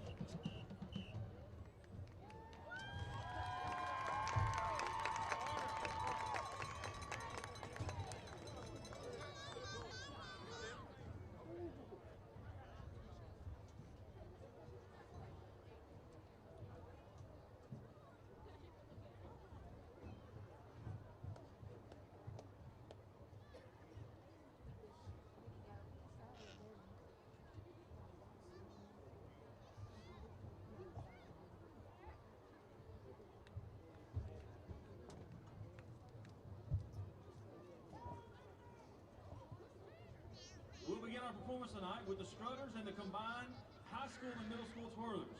The Shelbyville Strutters are Senior Captain Maddie Lau, Junior First Lieutenant Riley Scholler, Sophomore Second Lieutenant Haven Allen, Senior Cheyenne Berlin, Junior Shakayla Cartwright, Sophomore Hallie Adams, Sophomore Kaylee Harvey, Sophomore Reese Whiteside, and freshman Peyton Asher. Sponsors for the Strutters are Holly Wilburn and Taylor Bragg. Dancer of the Week is Maddie Lau. Joining them on the field are the SHS Twirlers. They are sophomore Sierra Colbert, sophomore Abigail Denby, sophomore Kalasia Garrett, sophomore Cassidy Greer, sophomore Iriana Herrera, junior Briley Kay, freshman Izzy Page, sophomore Bailey Robbins, junior River Wilkinson, and our head high school twirler is junior Trinity Sims. They're joined this evening with the Shelbyville Middle School twirlers, who are 7th graders Hallie Barbie, Haven Chavez, Nevaeh Chavez, Sailor Crelia, and 8th graders Giselle Chavez, Whitley Holscher, Riley Hughes, Riley Williams, and head middle school twirler Camry Ferguson. All Shelbyville twirlers are sponsored by Marcia Castaneda. Watch now as they perform to Land of a Thousand Dances.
Johnny Brown to move your vehicle, please. Johnny Brown, move your vehicle.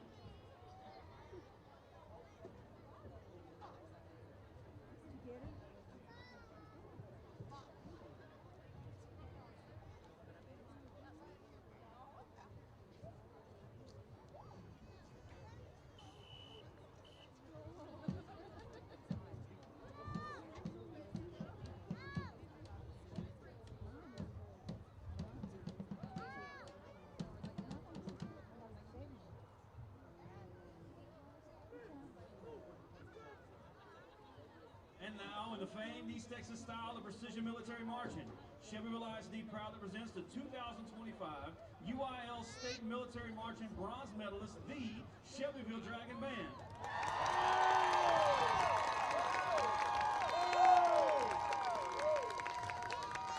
They're led onto the field by Senior Drum Major Travis Caparelli.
We'd now like to take a moment to introduce our band seniors.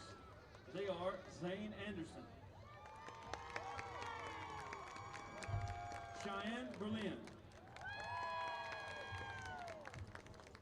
Travis Caparelli,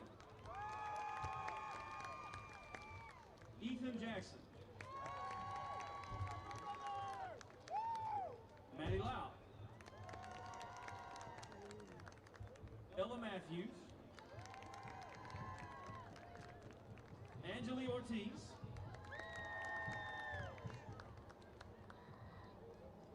Valeria Perez, Perla Sanchez, and Jackson Wright. For the past 5 years, our amazing band seniors have been the heart of our program. Their leadership, dedication, and passion have played a huge role in our success and growth. As they prepare to move on to new adventures, we want to thank them for everything they've given to our band family. We'll miss them dearly and wish them all the best in their bright futures ahead. Seniors, please remember that you will always be a part of the Dragon Band's legacy. We love you and have truly cherished our years together.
The entire Shelbyville community for your continued support and passion for our band students.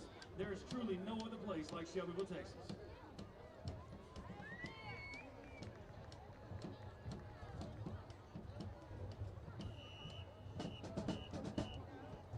Alrighty, folks, as the Shelbyville band goes to leave the field here, and our halftime festivities and our band performances brought to us by the good folks at Farmer State Bank. We'll hear from them, and then we'll come back and give your halftime analysis brought to us by Camp Kewaunee. Is in the second half on the way here on the NETSN. Whether it's with family and friends or just some time to yourself, summer is better on the water. And Farmer State Bank has exactly what you need to make those dreams come true. Learn more at fsbctx.bank.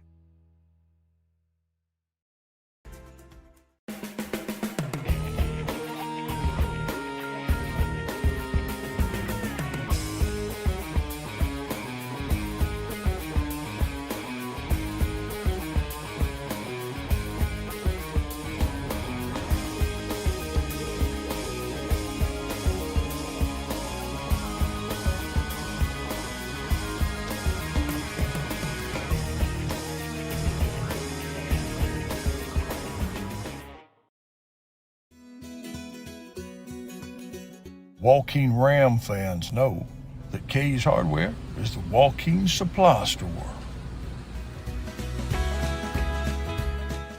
You can search high or low, but eventually you will see the signs. K's Hardware is the key to finding what you need for your job.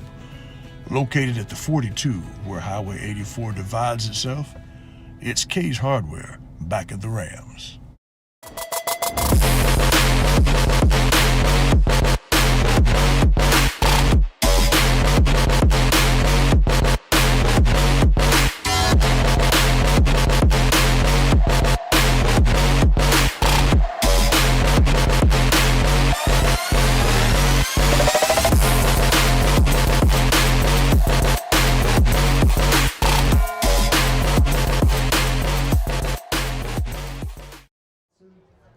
Alrighty, folks, as we are back here in our halftime analysis brought to us by the good folks at Camp Joaquin right there, you heard from them. And let's go through our first half analysis here. As a good first half of both these squads, it is now a 14-10 lead here for Joaquin. And it started off here as both teams had the ball a couple of times here. Shelbyville had the ball 3 times with 3 drives, had 1 touchdown, 1 field goal, and 1 into the half. Joaquin with 2 drives, both those ended up in touchdowns. And the Shelbyville Dragons started off here with the ball at 12 o'clock. I mean, at the start of the ball game, went 24 plays, took 10.5 minutes off the clock for 65 yards for the opening score to go up 7-0 here at the end of the first quarter. Joaquin comes back with a 12-play drive, 5:03 out the clock, 66 yards, and a 9-yard run there by Runnels. Takes it in here for the Joaquin Rams. They go down 7-6. Shelbyville gets it back, and they go down, and they get Vasquez with a 28-yard field goal after an 11-play drive, taking about 4.5 minutes off the clock, almost 5 minutes off the clock, and they get an 11-play drive and a 20-yard field goal, and it makes it now a 14-6 ball game at that point. I make that a 10-6 ball game at that point. Joaquin comes back, and they go down with an 11-play drive, 3-11 off the clock. 2-point conversion is good. It was a 6-yard run there by Cooper Bragg diving into the end zone to make it now a 14-10 ball game. In the second half ends where the Rams or where the Dragons have the ball there with 22 seconds left, and that's going to do it for the first half. Now get ready for the second half. The Joaquin Rams will get the ball to start of the second half, and that is your halftime analysis brought to us by the good folks at Camp Joaquin. And we need to get that back up there, don't we? Yeah, we're going to have that out there. So we got that. And where's our Dallas Cam? There's a Dallas Cam looking good out there. Dallas doing a good job as always. And Joe up here in the booth doing a great job for you as well. I had we're having some issues with our batteries. I don't know. Everything was charged up. I don't know, but we're going to be okay. We're going to be all right, I think. I think we're good to go. We got one over there. We got one charging over here. I thought I had them all charged up from the big game last night there in Kirbyville. But, hey, you never know with Larry. I might have forgot. I'm getting up there. All right, so here we go. It will be the Joaquin Rams getting the ball to start the second half. Dallas down on that end over there. So he'll be ready to go here as it will be Cooper Bragg as well as Jacob Gatlin back there deep here for the Rams. Vasquez ready to kick it off here in our Shelby Savings Bank kickoff here for the second half.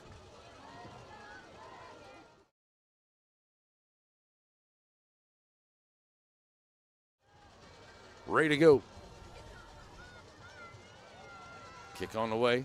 Only a short kick taken there at about the 30-yard line. That'll be taken by Dagan Lee, and he'll be slung out of bounds there at the 30-yard line for a first down and 10 here for Joaquin. So third quarter underway here. Dagan Lee takes it there, and he gets down right there at the 31-yard line. That's where the Joaquin Rams are going to start up here. And a good drive there by Joaquin. And the last time they had the ball, done a really good job here with that running game. And the Dragons have done a good job getting in the backfield here, working against that offense that the Rams run.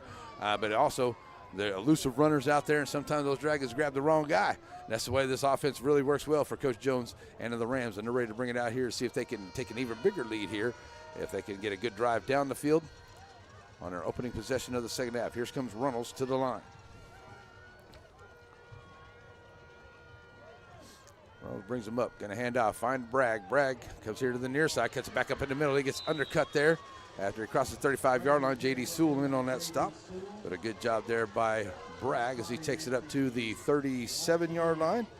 Makes it a second down and 3 here for the Rams.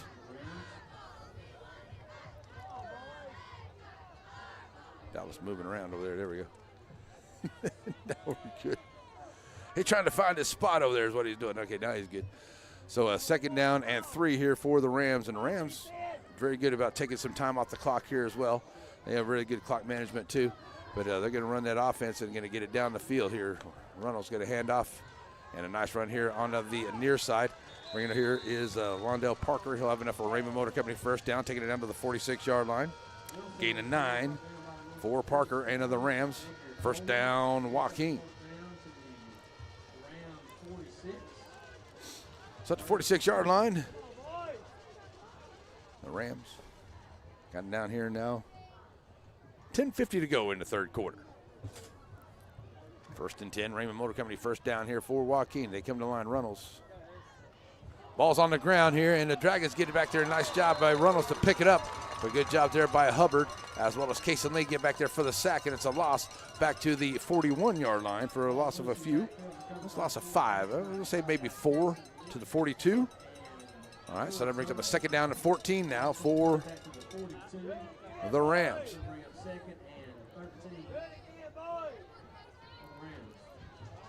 Clock continuing to roll, getting down to about 10 minutes to go here in the 3rd.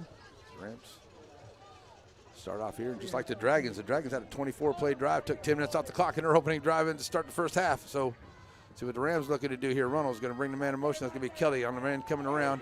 That's Bragg, and he gets hit there as he manages to turn right at the line of scrimmage. Maybe a couple there as he pushes forward up to the 44.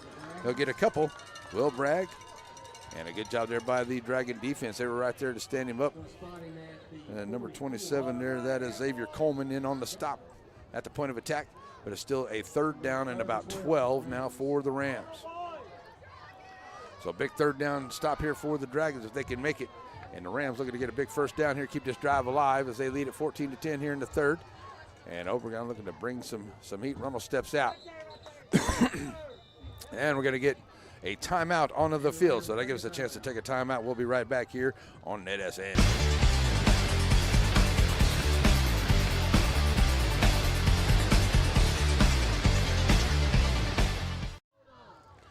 Already back here after the timeout. 3rd down and long here for the Rams. They come to the line. Runnels brings them up. Gonna look to pass this time. Get flushed out of the pocket. Rolls over to his left side. Now gonna bring it up. He got his man Rios. Oh, but it's low at the feet there. Right at the marker. He would have needed another yard or so, but Rios probably would have got it. All he had to do was lean forward. But the pass is incomplete as it's low on the pass to Rios. And it is a 4th down now and a 12 here for the Rams. And they'll have it. Going to try to check in on one of the scores there for Timpson and Garrison. Last I saw it was 23-14. Garrison with the lead there. But no other word is coming up as of yet. So we'll see if we can keep an eye on it. 4th down and long here. The Rams going to look like they're going to punt it away here. As Trenton Runnels going to go back for maybe the ugly punt play here. And now we're going to get a penalty flag coming in. And we'll see what that penalty flag is about. Delay a game on the Rams. So the penalty yardage will now make it a 4th down and about 17 as they'll take it back to the 39-yard line on the 5-yard penalty on the delay game. So 4th down and long once again. That's going to put Hunter Harvey back here ready for the first punt. Good job here by the Dragon defense to cause the 3 and out and get the punt here. But I wouldn't put it past Coach Jones in that Rams offense, even though there's the ball sitting there at about the 39-yard line. Don't take it for granted there won't be a fake out there. I'll put it to you like that. All right, so here we go as Runnels will stand back for it here at the 35-yard line is Hunter Harvey. Runnels will get the punt off, and they'll get it to Harvey. Harvey will look at it. He'll get it there about the 30. Got a couple yards up in the middle, and a good job of coverage here by the Rams. That was Cooper Bragg as well as Layden Brown. And it looks like Kelly got back there as well for the Rams. So a nice punt, and the Dragons will have it there at their own 37-yard line. So Shelbyville on the 37 with 9:04 to play here in the 3rd quarter. Have it 1st down and 10. Dallas on that far side. There we go. 1st down and 10 here for the Dragons. Sergio Reyes in the backfield here, the running back for the Dragons. Twin receiver set both sides. McDonald gonna look to pass. Now pulls it down. Going to get flushed out of the pocket. Still looking for some running room, and a great job of coverage downfield, and then the Rams wrangling him up here before he can get away. And a good job there by Kelly, as well as Wilson and Parker in on the stop there for the Rams. That's a loss of a few back to the 35-yard line, maybe the 34. That's a loss of 3, second down and 13 for the Dragons. Clock rolling now down to 8 and 35 on the clock.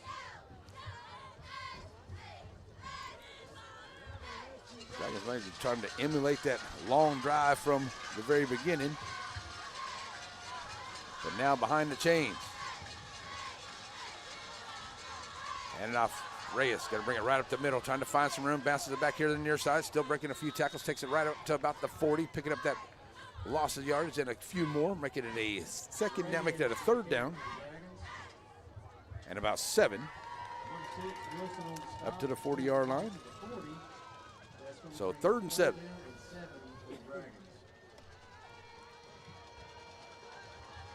McDonald with Reyes in the backfield, ready to go here on the snap. Checking out the sideline. Clock continuing to run now. Under 8 minutes to go. That's sitting at 7:45 and rolling. Trip receiver set to the far side. Scarborough, and a Pitts out there. Hunter Harvey here to the near side. And we're going to get a stoppage of play here.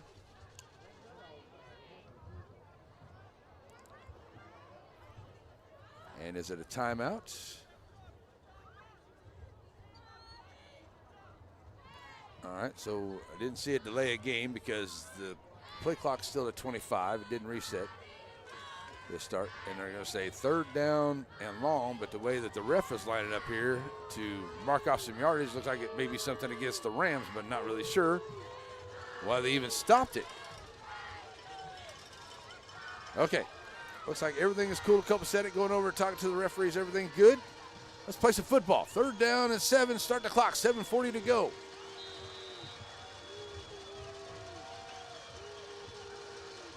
McDonald and Reyes. McDonald checking with his receivers to the far side. Reyes in the backfield here. Now that play clock down. Rolling to 16. McDonald makes sure everybody's ready on the right page. Stovall. And now we're going to get a timeout here by the Dragons. Looks like a little confusion out there. So the Dragons going to call a timeout. They give us a chance to take a timeout as well. We'll be right back here, folks, on a NETSN. Over the years, most of us have collected a lot of stuff, but where is all that stuff? Down home. So when it starts piling up, you go with Down Home Storage, climate-controlled place for your down home stuff.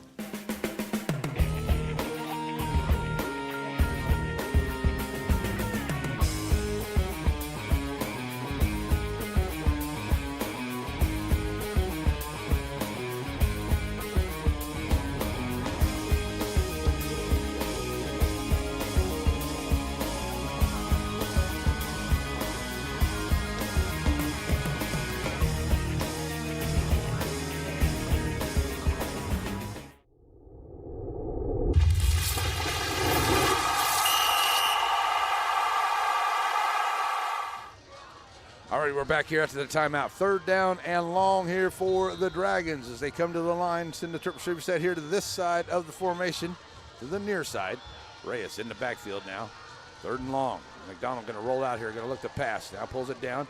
Has nobody there, and a great job pushing him out of bounds. That's going to be a nice job there by Rios, making a sack here for a big loss as Gavin McDonald couldn't find anybody. Great coverage downfield by the secondary of the Rams. So that's going to bring him a 4th down and long as they push him out of bounds. We're going to say he's out at the 39. So a great job of coverage there for the Rams, and they're going to force a punt themselves here. So both teams have the ball in this 3rd quarter. Now a punt on both sides.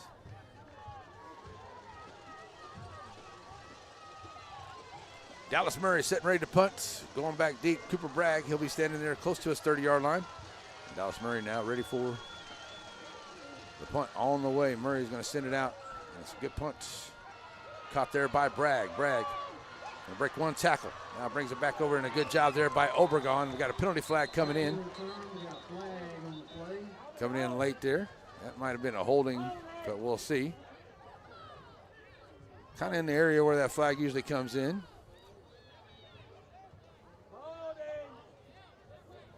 See what the referee has to say about that call. Holding against the Rams is the call. that punt with the added on yardage, we'll take it all the way down to the 37-yard line. Good punt there by Dallas Murray. So Joaquin will get it back here with 7:10 on the clock in the third quarter. First down and 10. Ball sitting at the 34-yard line. Is that where they're going to put it? Nope. They can't make it to the 37, at the 34, at the 36. Now they put it at the 37. Okay, thank you. Just making sure they get it right. First down and 10. And the Rams ready to go here. 7:10 to go here in the third quarter, up 14-10. Both teams with the ball here in the third quarter have punted it away. And so offenses, the long drives in the first half, and now defense is stepping up here. Here's Wilson trying to take it over to the far side. He'll gain a few up to the 40-yard line before he's pushed back. And up to about the 41 for a gain of 4. To the 44-yard line, 41-yard line. Second down and 6 after a gain of 4. Now they got me saying the wrong line out there. So the Rams have the play, now come to the line here for Runnels. Gonna hand off. Bragg, take it over to the far side, still on his feet, finally taken down there, having enough for a first down. And did the ball come out? I don't think it did. And we got an injured player out here, and that's definitely not what the Rams want to see. So we got an injury outfield out there, so we're gonna take a break, folks. We'll be right back here on NETSN. Folks here in East Texas really love their breakfast. Whether you're looking for biscuits or gravy, anything up to quiche, you'll find it there at Plates of Grace Country Kitchen for an awesome breakfast. When it comes to lunch, they'll always have a great special written on the board, or check out the menu for all kinds of great items like the Bubba Club, chicken fried steak, fish and shrimp, or even that mouth-watering hamburger steak. You'll find all these mouth-watering dishes at Plates of Grace Country Kitchen just outside of Center on Shelbyville Highway.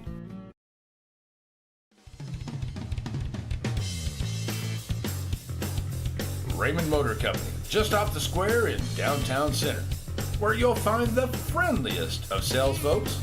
Whether you're looking for a new SUV for the family or a brand new truck, Raymond Motors has a great service department and a huge selection of used vehicles. Raymond Motor Company, just off the square in downtown Center.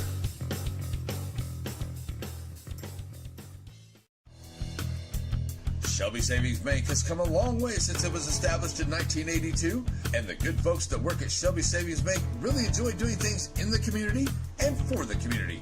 And they would like to encourage everyone to please shop local. For all your banking needs, please visit these wonderful Shelby Savings Bank locations, with 2 locations in Center, locations in San Augustine, Palestine, and Lindale. All right, after the injury timeout, it's a first down and 10 for the Rams at the 49-yard line. Runnels holding himself and taking it over to the far side. Busted tackles here. Loner's head finally taken down by Hunter Harvey as he picks up a few. And a good hard run there by Runnels. And he'll take it up to the Dragon 48-yard line. Good hard run there by Runnels. That clock rolling down. Get down to 6 minutes to play here in the third quarter. And it's a second down and 7 here for the Rams. So here come the Rams to the line, second down and a long. Going to hand off here. Wilson's going to take it up straight ahead and breaking tackles. He'll have enough for a first down and be right at the marker there, maybe a little bit short. But they'll say at the 41-yard line, they say it is enough for a first down for Parker and of the Rams. Down to the 41-yard line, Raymond Motor Company, first down for Joaquin. The Dragon defense looking to hold a stop here. Definitely don't want to get behind by 11 points here this late into the third quarter. But a good job here by the Rams, keeping that offensive moving. And here, taking right at 2 minutes off the clock here on a nice drive that started on their own 37-yard line. Now they got a first down and 10 here. And going to hand off to Kelly. Kelly taking it over to the far side. Cuts it back up inside. And breaking it, finally taken down there by Tate Obregon. Breaking tackles along the way. He picks up about 8, maybe 9, up to the 32, 33-yard line.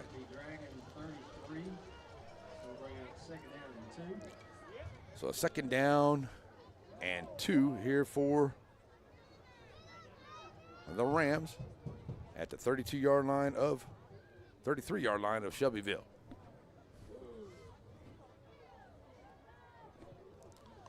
Keeping that clock rolling to get down to 4.5 to go. Plenty of time on the play clock here for the Rams as Reynolds brings them up, handing off. Wilson up the middle once again. They'll take it above the 30-yard line for another first down, right at the 30-yard line for a pick of 3. Raymond Motor Company first down for the Rams. Clock down to 4:20.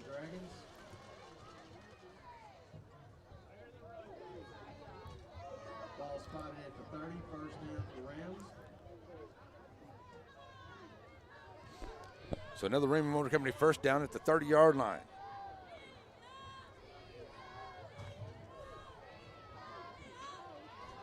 Reynolds back to the line. Handing off. Kelly. Oh, sorry, that's Wilson coming through the middle here. Gatlin, I'm sorry, that's number 3. Gatlin, he'll take it up right at the 20-yard line, and it should be enough for another Raymond Motor Company first down on a 10-yard run there by Gatlin. And they'll be inside of the Sandy Cox State Farm red zone. First 10 yards to the Dragon 20, first and 10. First down and 10 here for the Rams. They're continuing to pound the rock right here against this Dragon defense, getting it down to 3:45 to go in the third. Already up by 4. We're going to go up by more here with this drive. Rams bringing it in here. Reynolds running it. Bring it over here to the right side. And take it down there by Murray and Shields. There's a nice run there by Wilson. Take it down to the 14, maybe the 15-yard line. Call it down to the 15, 14-yard line. So a gain of 6, so second down and 4.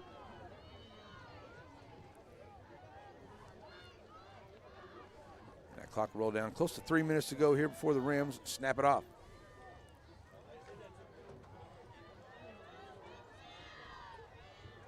There's a snap. Going to give it to Kelly. Kelly gets a good block there on the edge, and a good job here by Kelly. Still on his feet inside the 5 for he's finally taken down by Hunter Harvey at about the 4-yard line. That's a first down and goal for the Rams. The Rams take it down to the 4. First down and goal for Joaquin. As we'll get down to under 3 minutes to go here into the third quarter.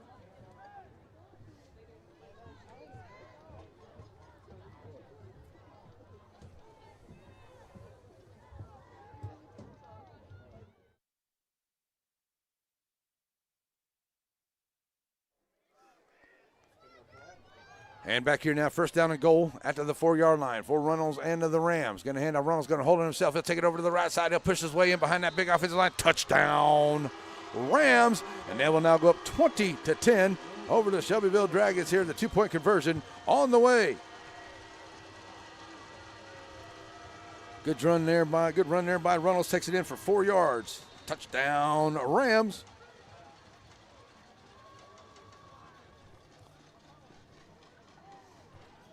So just under 5 minutes off the clock here. We're going to call it about 4:50 off the clock. 10 plays. 4:50 off the clock. 2-point conversion on the way here. And Reynolds going to try to take it in himself, and I don't know if he's going to get there. They're going to stop him before he can get inside there, so the 2-point conversion is no good. Tried to roll in there on the second effort, but a good job here by the Dragons. They hold him out of the end zone there. So the 2-point conversion is no good. It'll stay a 20-10 ball game as the Dragons will get the ball back. But we'll take a break and be right back here as the Shelby Savings Bank kickoff is coming up here on NETSN.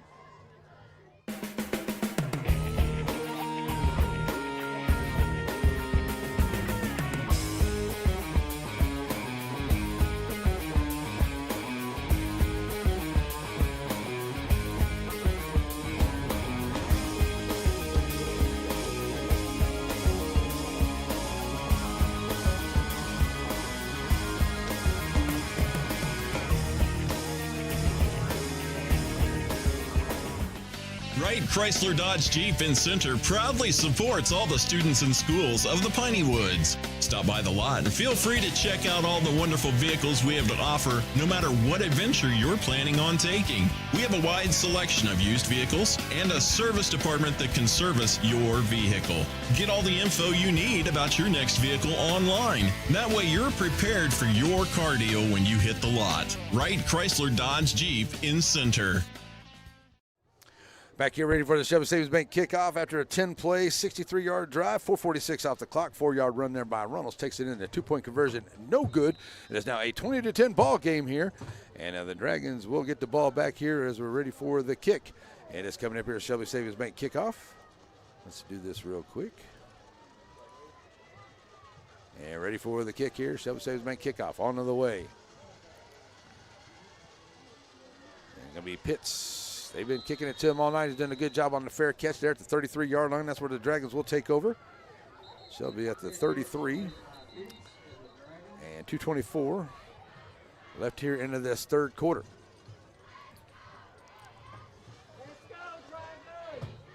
So a big reminder, too, to get on out there and enjoy some of the great food at all the wonderful restaurants like Chaps Barbecue, Diamond Bee Cafe, Plates of Grace, Pizzeria, all the wonderful places in the area. We're going to be at another great place on Monday, Bites and Brew. Tell you what, that's a great place at Joaquin. We're going to be over there on Monday for the Coach's Show with Coach Jones, as we'll be ready for Joaquin and Garrison on Thursday night in Joaquin.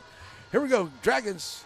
First down and 10, now trailing by 10. Going to throw it downfield here. Got his man Scarborough. Oh, and it's in and out of the hands. What a beautiful try there. Scarborough had it, but good job there onto the defense by the Rams. Looks like that was Wilson, but a nice job there by the Dragons. That was up there and just out of the fingertip reach there of Scarborough. And it's a second down after the incomplete pass.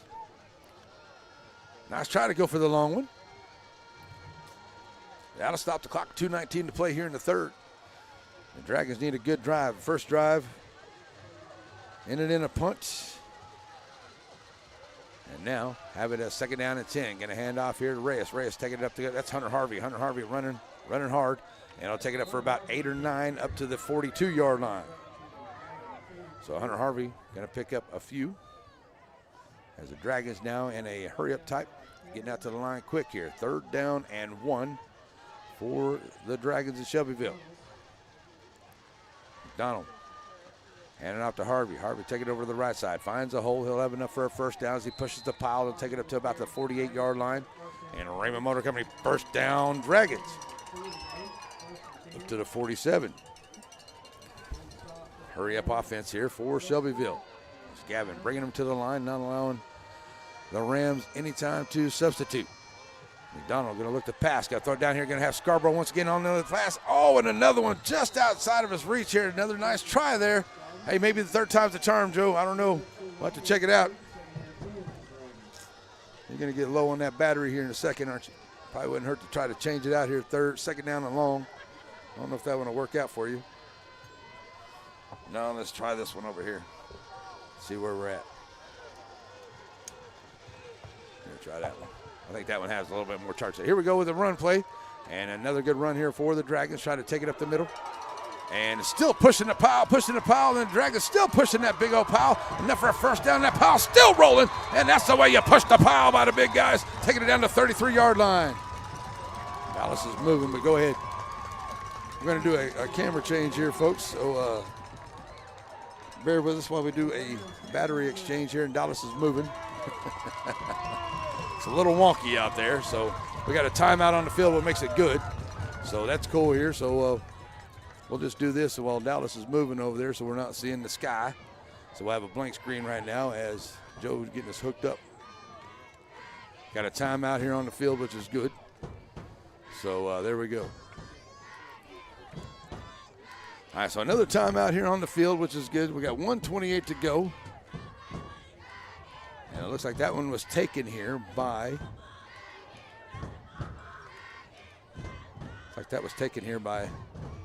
Joaquin. So let's go back here and see if we can, there we go. At least that's what it's looking like on the board. All right, so we've got a timeout here, which is good. Okay. That one's charging. Okay, there we go. All righty.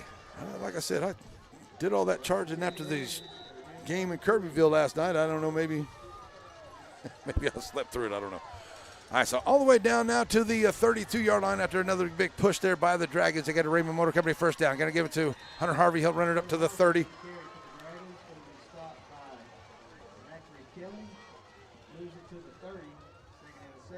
So now it's a second down and 7 here for Shelbyville and the Dragons. as that hurry up is working for him. Get down to 1:10 to go here in the third quarter. The Dragons looking to score. McDonald pulls it down, going to pull it up in the middle here, and a good job there by that Ram defense, running them down. Connor Rios right there, as well as Parker. But it's a third down and about 6 at the 29-yard line. Clock continuing to roll. Under a minute to go here into this third quarter. Dragons trailing by 10. Trip receiver set over to the far side here for McDonald. Going to hand off Harvey. And, oh, good job there with a tackle right in the middle. And now it's Connor Kilpatrick with a big stuff in the middle there. Fourth down here, no gain on the play. Fourth down and about 4 for the Dragons. Going to go for it here. 20 seconds left on the clock. McDonald going to look to pass. Going to throw it down there. Got a man in the corner as he got him. And it's caught. Oh, no, it goes in and out for Scarborough, but we do have a penalty flag in the end zone. Oh, Scarborough, I thought he had it. But we do have a penalty flag in the end zone. And Dallas right there on the. So do we have a defensive hold? What do we have out there? We have coach in the way. We're waiting to see what it is. And it looks like it may be pass interference against the Rams. So the pass interference here against the Rams will be a first down for the Dragons. And that'll put them in the Sandy Cox State Farm red zone there. And that'll take it all the way down to the 12-yard line on the penalty yardage. So a first down and 10 here for the Dragons into the Sandy Cox State Farm red zone. And with 13 seconds left on the clock here in the third, Dragons trying to score in the third here. Running out. Here's Gavin, holds himself on the RPO, but a nice job tackling him there at the 10-yard line. Gavin's going to hold himself. Had a good job there. It looked like it was number 54. That was Carson Rogers bringing him down. Second down and 8. As that one gets it down to about the 9-yard line. That's going to get to the end of the fourth quarter. The third quarter, for the fourth quarter on the way, folks. We'll be right here. We'll be right back. Stay with us here for the fourth quarter. It's on the way. It doesn't matter if you need a truck tire or if you need a car tire. If you need a tire, you call Joaquin Tire.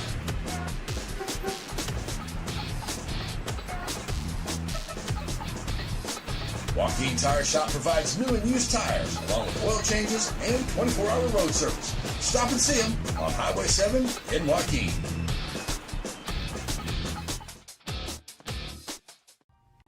On Friday nights, Sandy Creek supports the Dragons. But the rest of the week, they help you transform your little piece of the world.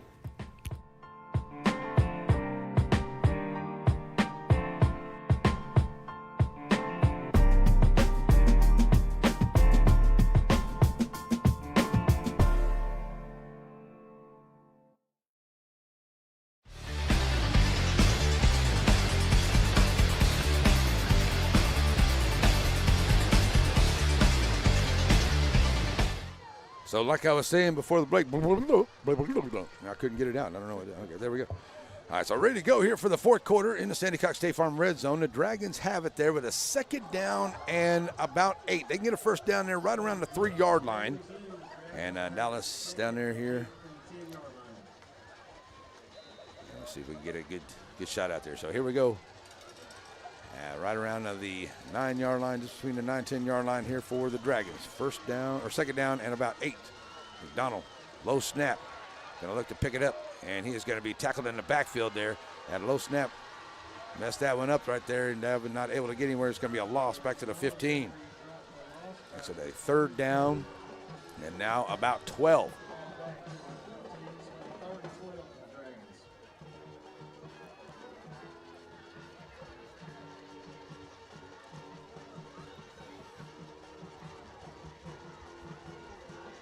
So third down and 12 now for the Dragons. Definitely got to put it in the end zone. I mean, a field goal does help you, but definitely like to put up the touchdown here as we get into the fourth quarter. 11:20 left to play here in this ball game, and the Dragons looking to score here on a third down and long. Quick little out here, going to find Pitts onto the tunnel screen to take it down around the 5-yard line. Nice play there by the Dragons. Pickup of about 10. Take us down to the 5. That's going to bring up a 4th down and about maybe 2 for the first down. They're going to mark it down at the 5, so we'll call it 4th and 3. Ball sitting at the 5-yard line here. And the Dragons need to get this first down. That clock rolling, 10:45 to play in the ball game. McDonald bringing them to the line. Here we go. Got Obregon in the backfield there. This ball's loose on the snap, and it's picked up and coming the other way. It is going to be Runnels, and he's got to outrun one man on him, and that is Tate Obregon, but Runnels is going to outrun him, so it is the fumble. Take it back for 6 for Runnels, and the Joaquin Rams get a big takeaway for the score, and the Rams take it back to the house of about 95 yards, about 90, because it bounced there right around the 10-yard line. He picks it up and takes it back all the way to the house. Touchdown, Rams on the fumble.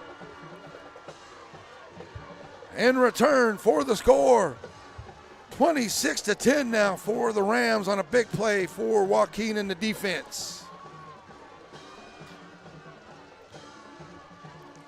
So the 2-point conversion coming in now. And it is on the way here for the Rams. And Runnels, what a good job here, picking it up here on the high snap, get away. And again, Gavin McDonald not able to pick it up. And it's going to be returned 91 yards here for Runnels and the score. Now 26-10. Oh, my goodness, that's definitely not what the Dragons needed here late in this one. And the Rams, right now, looking to hold on to that 3 spot if they can hold on for a victory here today.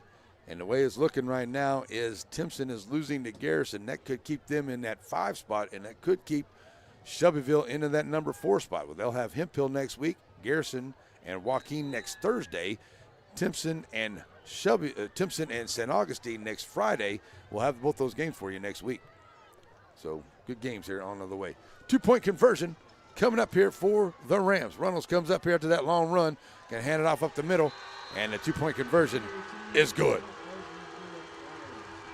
So that's good for the Rams. So they'll now take it to a 28-10 ball game here late in the 4th quarter, and we'll be right back here for the kickoff. It's coming up here on the NETSN. Shelby Savings Bank has come a long way since it was established in 1982, and the good folks that work at Shelby Savings Bank really enjoy doing things in the community and for the community. And they would like to encourage everyone to please shop local. For all your banking needs, please visit these wonderful Shelby Savings Bank locations, with 2 locations in Center, locations in St. Augustine, Palestine, and Lindale.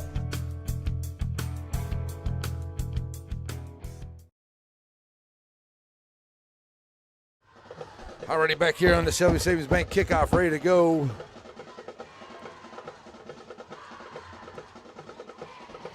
After a big return there by Runnels. And it's now a 28-10 lead here for the Rams, and the kick coming. Taken once again here onto the fair catch with 10:22 to go. And the Dragons will get it back here. Now trailing by at least 3 scores. First down and 10 at their own 29-yard line. 10:22 to play in the ball game here. Like I said, looking for something to do this weekend, make sure you head on over to the Rio Theater in downtown Center, as they're going to be playing the classic Back to the Future. I think that's going to give you some layered popcorn and a big old Dr. Pepper, and watch that out tomorrow night at about 7:30. All right, here we go. As the Dragons now back on offense, had a good-looking drive out there, and they were down at the 5-yard line, and the ball got away on the fumble, and it was returned 94 yards for Runnels for the score. And the only turnover of the ball game there is costly one there for the Dragons, and now going to have to call a timeout here coming out of the kick. So it gives us a chance to take a break. We'll be right back here on NETSN. Batters Law Firm is your first choice in personal injury law. Jeff Batters and his staff lead the way in the area with best of Nacogdoches and best of Lufkin votes over the last several years. If your case matters, it's got to be Batters. Folks here in East Texas really love their breakfast. Whether you're looking for biscuits and gravy, anything up to quiche, you'll find it there at Plates of Grace Country Kitchen for an awesome breakfast. When it comes to lunch, they'll always have a great special written on the board, or check out the menu for all kinds of great items like the Bubba Club, chicken fried steak, fish and shrimp, or even that mouth-watering hamburger steak. You'll find all these mouth-watering dishes at Plates of Grace Country Kitchen, just outside of Center on Shelbyville Highway. Already back here after the timeout, and the Dragons need some points and get something going here in this drive. Here we go, first down and 10 for Shelbyville. The ball at their own 29-yard line. McDonald going to look to pass. Going to throw it down here and got his man, and that's Scarborough, but he's out of bounds. Great catch there, but just steps out of bounds, just a little bit out of bounds for it, so the pass incomplete at the 29-yard line. It'll be a second down and 10 here for the Dragons of Shelbyville. That does stop the clock with 10:17 to play.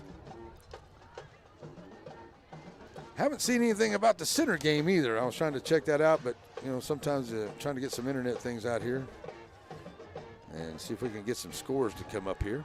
Here's a nice run here by Sergio Reyes, taking it up here to the near side. He'll take it across the 40-yard line down to the 41. Should be enough for a Raymond Motor Company first down here for the Dragons, keeping that chain moving, and that clock is going to keep moving as well. So we'll get down to 10:04 to go. And here come the Dragons back to the line. Trip receiver set over to the far side. McDonald gonna look to pass. Got his man coming through. And we're gonna get a penalty flag coming in here late as the pass is off the mark there.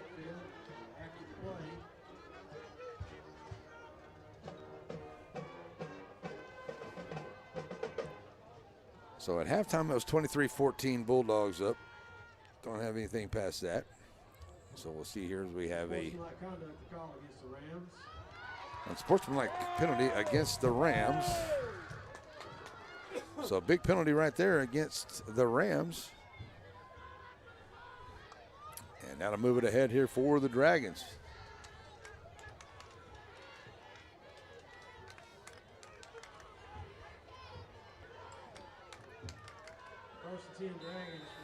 And now Garrison is up 30-14.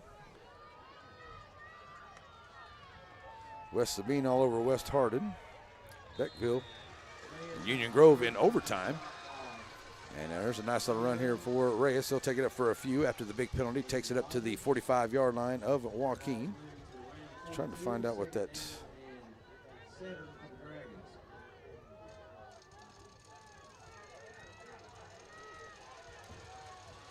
Athens is up 37-15 over Center. There we go.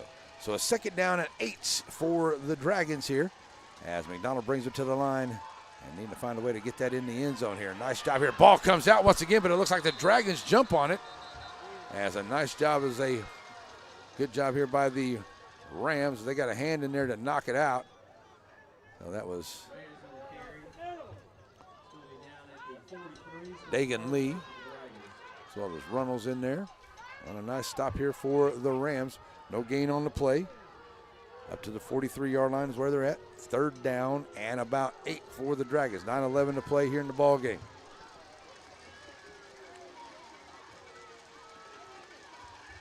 Snap coming. McDonald going to look to pass. Got a man here in the middle. Going to throw it down there, and it's going to be intercepted. Oh, and it is intercepted. Thought it might have gotten knocked away, but it is intercepted. Coming back the other way, and that is Dagan Lee. Dagan Lee going to be caught from behind there as it's a turnover. The interception by the Dragons. And that's, even though there's a lot of time, about 8 minutes left to go, that could seal the deal here for the Rams here on the second turnover by the Dragons, and it's an interception. And Dagan Lee brings it all the way back to the 31-yard line for Joaquin.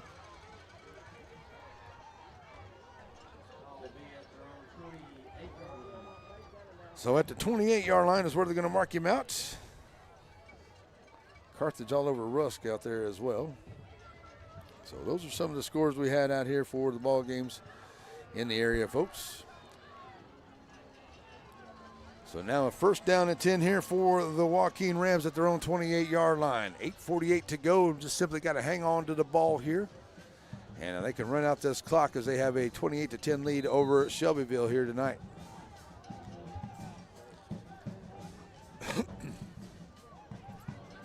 So the Rams coming back in. Is Reynolds with the play. ready to go here to first down and 10, and the Rams going to keep running it out here. As Runnels ready to go. Going to hand off to Wilson. Coming through. He stood up there after picking up a few up to the 33-yard line. That's a gain of 5. Second down and 5 here for the Rams. And they'll be in no hurry there. We get down close to 8 minutes to play in the ball game here. And once they snap the ball,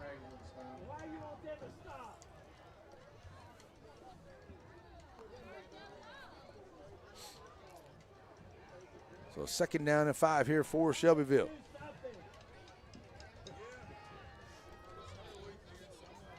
I just love the sideline coaches and the sideline players, don't you? Yeah, there you go. Second down and 5 here for the Rams. Ronald's going to keep it himself, take it over the right side, and he'll have enough for a first down, just enough as he gets close to the 40-yard line, maybe the 39. And that'll be enough for a Raymond Motor Company first down for the Rams. And that'll stop the clock momentarily. Now they'll get it rolling, and it's under 8 minutes to go at the 39-yard line for Joaquin.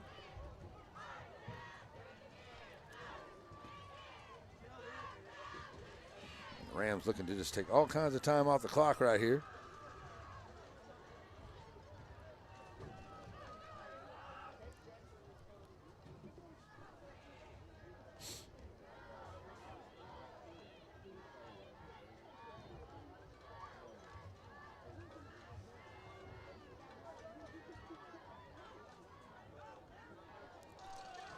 Another good run right up the middle here for the Rams. Just going to keep it going here, and that'll take it up to about the 44-yard line. Good stop there by the Dragons. Sewell, Reyes, getting himself off the bottom of the pile there.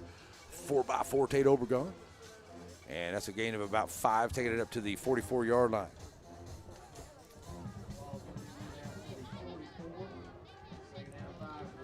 So the Rams going to look to go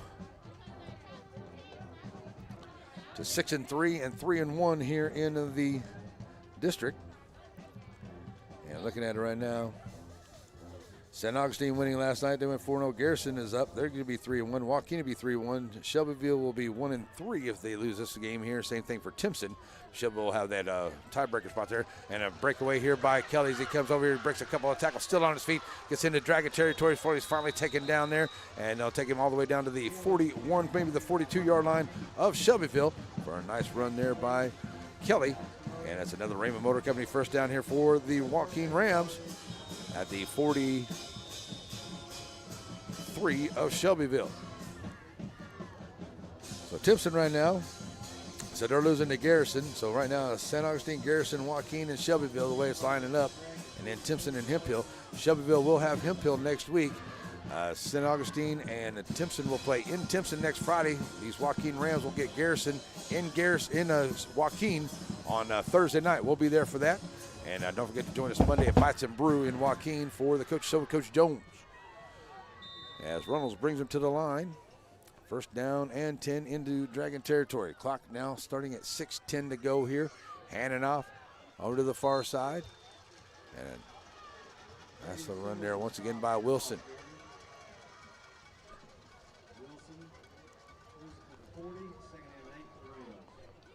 So second down and 8 here for the Rams. 2 minutes left in that Garrison-Timpson game, and Garrison up 30-14 over the Timpson Bears.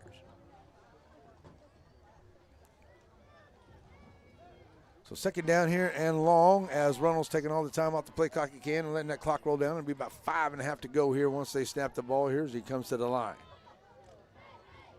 Reynolds takes himself over to the right side, following his blockers, and a big run there by Reynolds takes it all the way down to about the 31-yard line. Another Raymond Motor Company first down.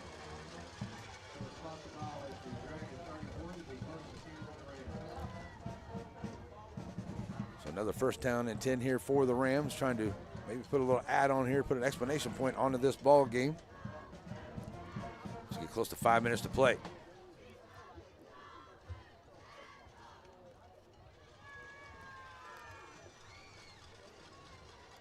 That's good water. Under 5 to go now. And as the Rams, like I said, they get to the huddle and into the line quickly, and they'll snap it pretty quick from there. First down and 10, under 5 on the play clock. Gonna hand off. Come here to the near side. And Kelly on his feet, still breaking tackles. Oh, sorry, that's Wilson on that run right there, number 6. Yeah, Wilson with another big run down to the 25-yard line. Picking up about 6 or 7, makes it a 2nd down and 3. 4:20 to go. Hunter Harvey on the big stop there for the Dragons. Hunter making a lot of stops out here tonight.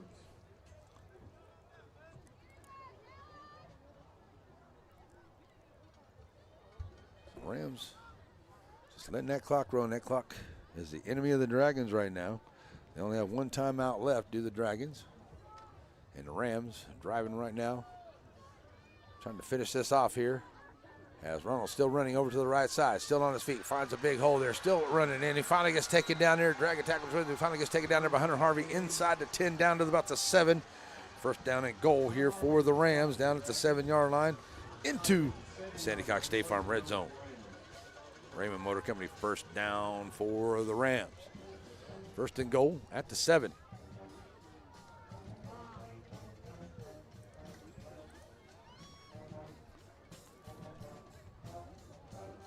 Clock will continue to roll down to 3:40 to go.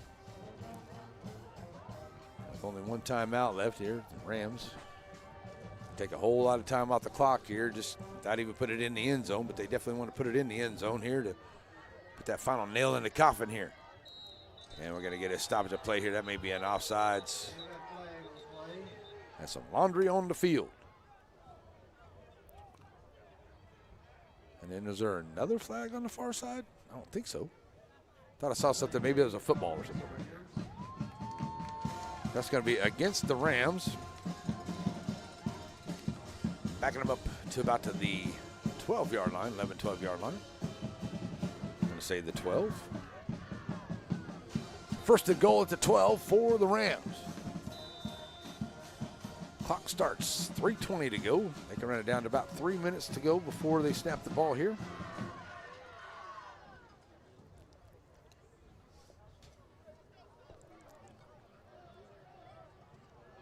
And now Reynolds comes in with the play.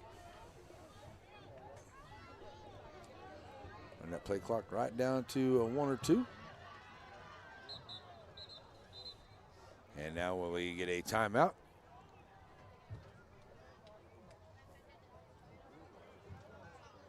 And it looks like it's going to be the final timeout here maybe for the Rams. Or did we get to the 2 minute? No, it's 3 minutes out there. So looks like we got a timeout here onto the field. So we'll take a quick timeout with them. We'll be right back here on NETSN.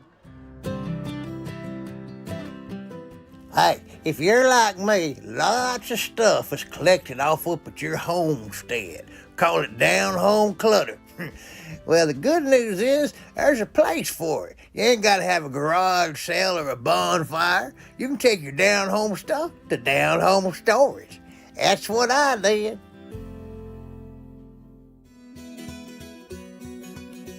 Joaquin Ram fans know that Kay's Hardware is the Joaquin supply store.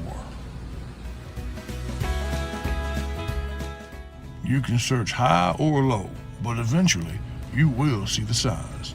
Kay's Hardware is the key to finding what you need for your job. Located at the 42 where Highway 84 divides itself. All right, the Rams come back to the line here after the timeout. Reynolds going to hold himself here as he brings it here to the near side and lays his shoulder out there, gets it down inside of the 10. 2nd down and a goal from about the 9. And I get that clock rolling once again. See Dallas on that good camera down there on the sideline for the Delicam. 2nd and goal for the Rams. Ball sitting right there at the 9-yard line. And this should be the final play for the 2-minute warning. Let's get it in the end zone. Reynolds going to take it over to the far side. He'll take it down close to the 5-yard line. And that's where it'll be, down at the 5.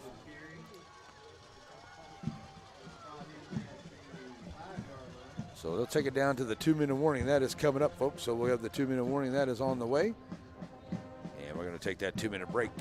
And we'll come back and bring you the final 2 minutes here as the Rams look to put it in here to finish off the Dragons here this evening.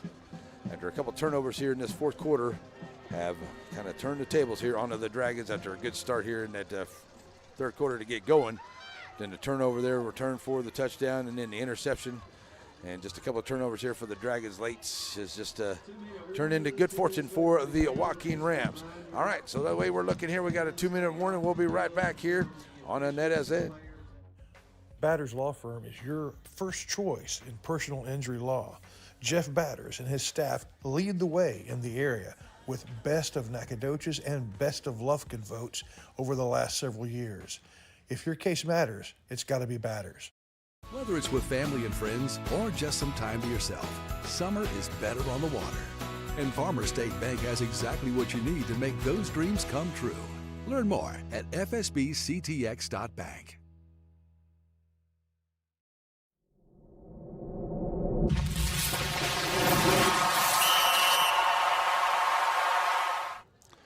Already back here, ready to go for the first. I'm making it the third down. Third down and goal there from the 9-yard line here for the Rams. All right, 2-minute warning here, so 2 minutes left to play here. The Rams got to snap the ball here to get the clock rolling. And as they come to the line, Reynolds brings them up and follows blockers over to the far side. He'll take it in, and it's touchdown Rams, as they'll now take it up to a 34-10 ball game here over the Shelbyville Dragons as Reynolds runs it in from 5 yards out. Touchdown for the Rams, and it'll now be a 34-10 ball game as a 2-point conversion on the way in here.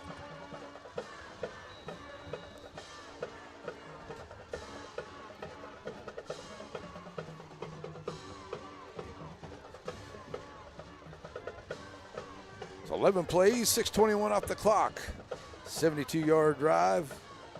Taken in there by Reynolds on the 5-yard touchdown run. The 2-point conversion on the way here for the Rams. Going to hand off, and met there is going to be Sergio Reyes. Going to meet there. He's going to meet Wilson. It's going to be no good on the 2-point conversion. So the 2-point conversion is no good. But 11 plays, 6:21 off of the. 6:21 off the clock. Make sure I got that right. For the Joaquin Rams, 6:20 off the clock, 11 plays, and it's a 5-yard touchdown run there by Reynolds on the 72-yard touchdown drive. And we're going to leave it right here, folks, to talk a little bit about what we got going on coming up. I know that we were in some volleyball playoffs, and we're going to see about some more of those as the weekend goes along on some of those playoff matchups. And we'll see if we have some more of those coming up for you over the next couple of weeks, as we get the final week of the regular season next week. So Monday we'll be in Joaquin for Bites and Brew for the Coach's Show with Coach Jones. Will be there for that. And then on Thursday we'll be back in Joaquin for Garrison and Joaquin. Joe and I'll be there. I think Dallas will be playing ball that day. We may not have him out there. But then on Friday we'll get to head on over to Timpson for St. Augustine and Timpson to wrap up the regular season. And these Dragons will be in Hemphill next week for that round of regular season game there. They win there, and then St. Augustine can keep Timpson at bay, and it's in, Joaquin going to try to beat Garrison over there next week too. But the Dragons, they can win and they can get some help there. They could end up at that 4 spot. And it looks like the Rams could end up anywhere from 2 or 3. So just to see how that goes at the end of next week. Here's a kick on the way, and it's Jalen Pitts once again going to let her walk out of bounds this time. And it'll be a good starting field position here for Shelbyville. So the Dragons now with just under 2 minutes to go, 1:55 on the clock, will have it at their own 35-yard line. And 2 good drives ended up into some turnovers by the Dragons here coming out of the end of the third, into the first part, fourth quarter there. Had to fumble, and it was returned by Reynolds for the 96-yard touchdown score there. And then the interception turns into an 11-play, 6:21 off the clock drive there for the Rams to take down a 34-10 lead here with just under 2 minutes to play in the ball game. Now let's get in all the faces of the cheerleaders there as he's walking through. McDonald going to look to pass. Throws up and going to find his man. He's got Harvey coming here across on the cross route. Sorry, that's Scarborough coming across. He'll take it across the 50-yard line before he's finally out of bounds. The heater finally comes on here with about 2 minutes left to go in the ballgame. We'll finally get some heat on in the press box. But a Freeman Motor Company first down there by Scarborough on the pass play. Takes it up to the 47-yard line of Joaquin. And the Dragons looking to scoring a lot here. Got to get a touchdown, an onside kick, touchdown, onside kick. And then touchdown onside kick. Here's Gavin McDonald. He's got some room here to the near side, and he's going to step out of bounds inside the 40-yard line for the Dragons. And that's close enough to a first down there. It's going to be maybe a 2nd down and 1 at the 39. They'll mark him at the 39-yard line, and that'll stop the clock with 1:42 to play.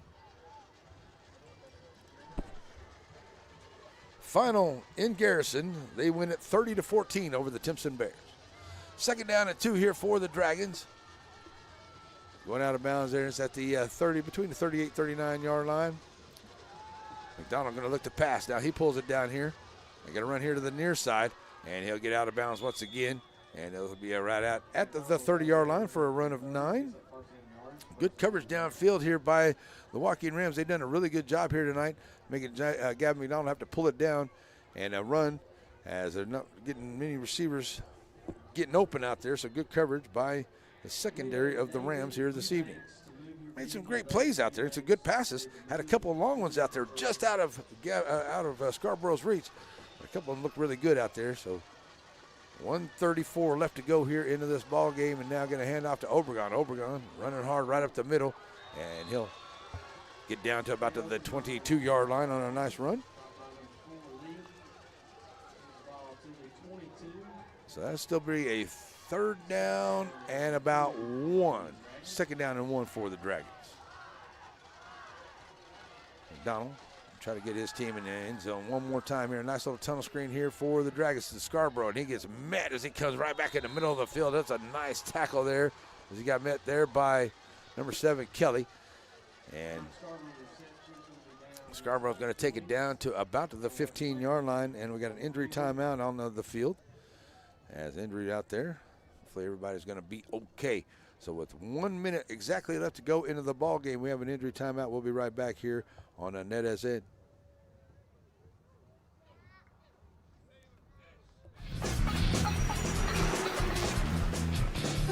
It doesn't matter if you need a truck tire or if you need a car tire. If you need a tire, you call Joaquin Tire.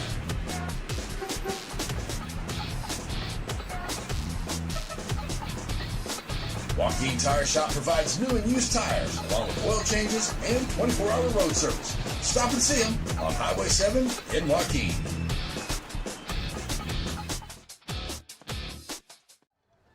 All right, so it'll be enough for a first down as Scarborough leaves the field under his own power. Good to see. Just got the near knocked out of him. 1st down and 10 here for the Dragons. The ball set at the 15-yard line. 1 minute to play in the ball game. McDonald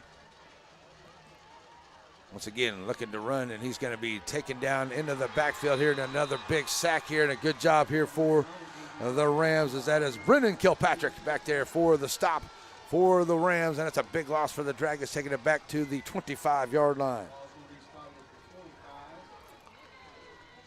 And that'll take it down to 30 seconds left to play. And the Dragons trying to run it out here. Come around here and pass behind his intended receiver, Hunter Harvey, here to the near side. So the pass incomplete. That will stop the clock, though, with only 18 seconds left to go in the ball game. The Rams going to move in with a big win here, go to 3-1 in the district. I think that makes them 6-3 overall. And they'll be right there with Garrison. It's 3-1, and the Shelbyville Dragons will drop to a 1-3 into the district. And one final play here left of this ball game, as McDonald going to look to pass. Those are the gets his man there, and he's got Hunter Harvey, and he's going to be caught, and they'll be taken down inside the 10-yard line. They'll get out of bounds as Harvey is caught there at about the 10, maybe inside the 10, and I'll say all the way down to the 7-yard line. See our cheerleaders down there hanging out with Dallas. So a 4th down and short here for the Dragons. And 12 seconds left on the clock. Substitutions as the Dragons letting them substitute there for the Rams. Going to hand off Obregon, trying to take it up the middle, and gets hit there by Kilpatrick. And he's close to the goal line. He'll have enough for a first down. But that'll stop it there. And with 3 seconds left to go, The Dragons may have one more snap left as they take it down to the 3 with a first down and goal at the 3-yard line. The Dragons may have one snap left here, as no timeouts for either team now.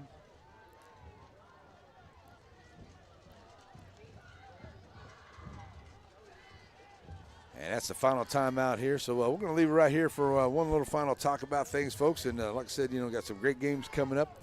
I know that the Center Rough Riders will take on Russ to wrap up their season. It looks like they're going to end up in the 3rd place spot of their division over there if they can beat Rusk next week. And right now, the way things look is got next week still yet to go, and all things can happen. But right now in this District 11 2A, the St. Augustine Wolves are the champs. And then you got Garrison and Joaquin. And then you have Shelbyville at the number 4 spot. Timpson sitting in the number 5 spot there. And then Hemphill on the bottom. Shelbyville gets Hemphill next week.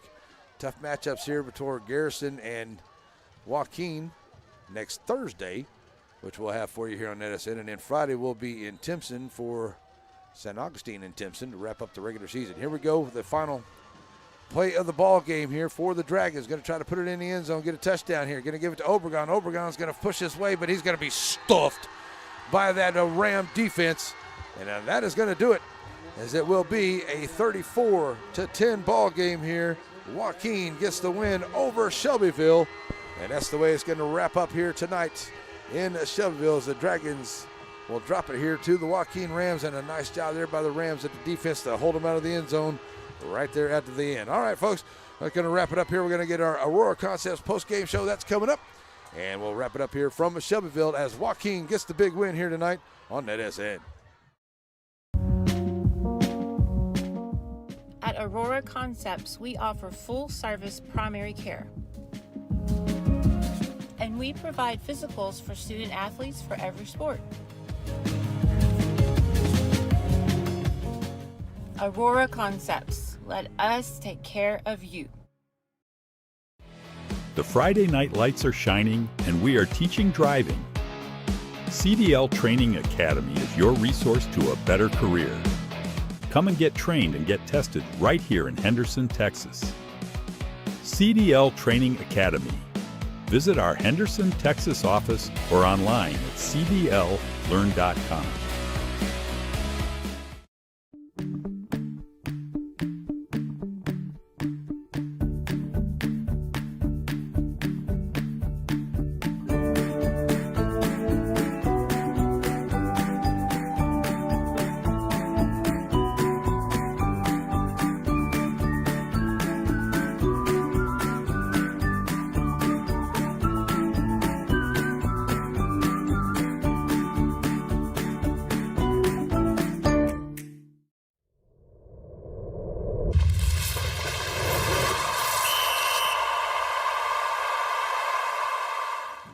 Alrighty, folks, back here to wrap this up as the Dragons drop it 34-10 to the Joaquin Rams. Good job here by the Rams. It was a great game, 14-10 going in there at halftime, and a couple of turnovers here late in that fourth quarter here for the Dragons.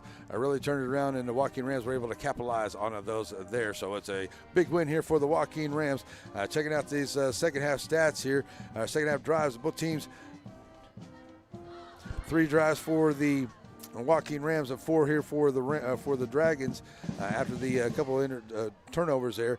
But the Rams did a really good. Both teams would come out here. Both of them had the ball first, forced the punts, and then the long drive there for Joaquin. They get the touchdown there. And then the Dragons were driving down. They had it all the way down at the 5-yard line, and they fumbled. And it was a good job there by Runnels picking it up and running it all the way back. Shelbyville gets it back. They throw an interception, and Joaquin goes down and gets another good drive of 6 minutes and 11 plays there to pretty much put the final nail in the coffin here.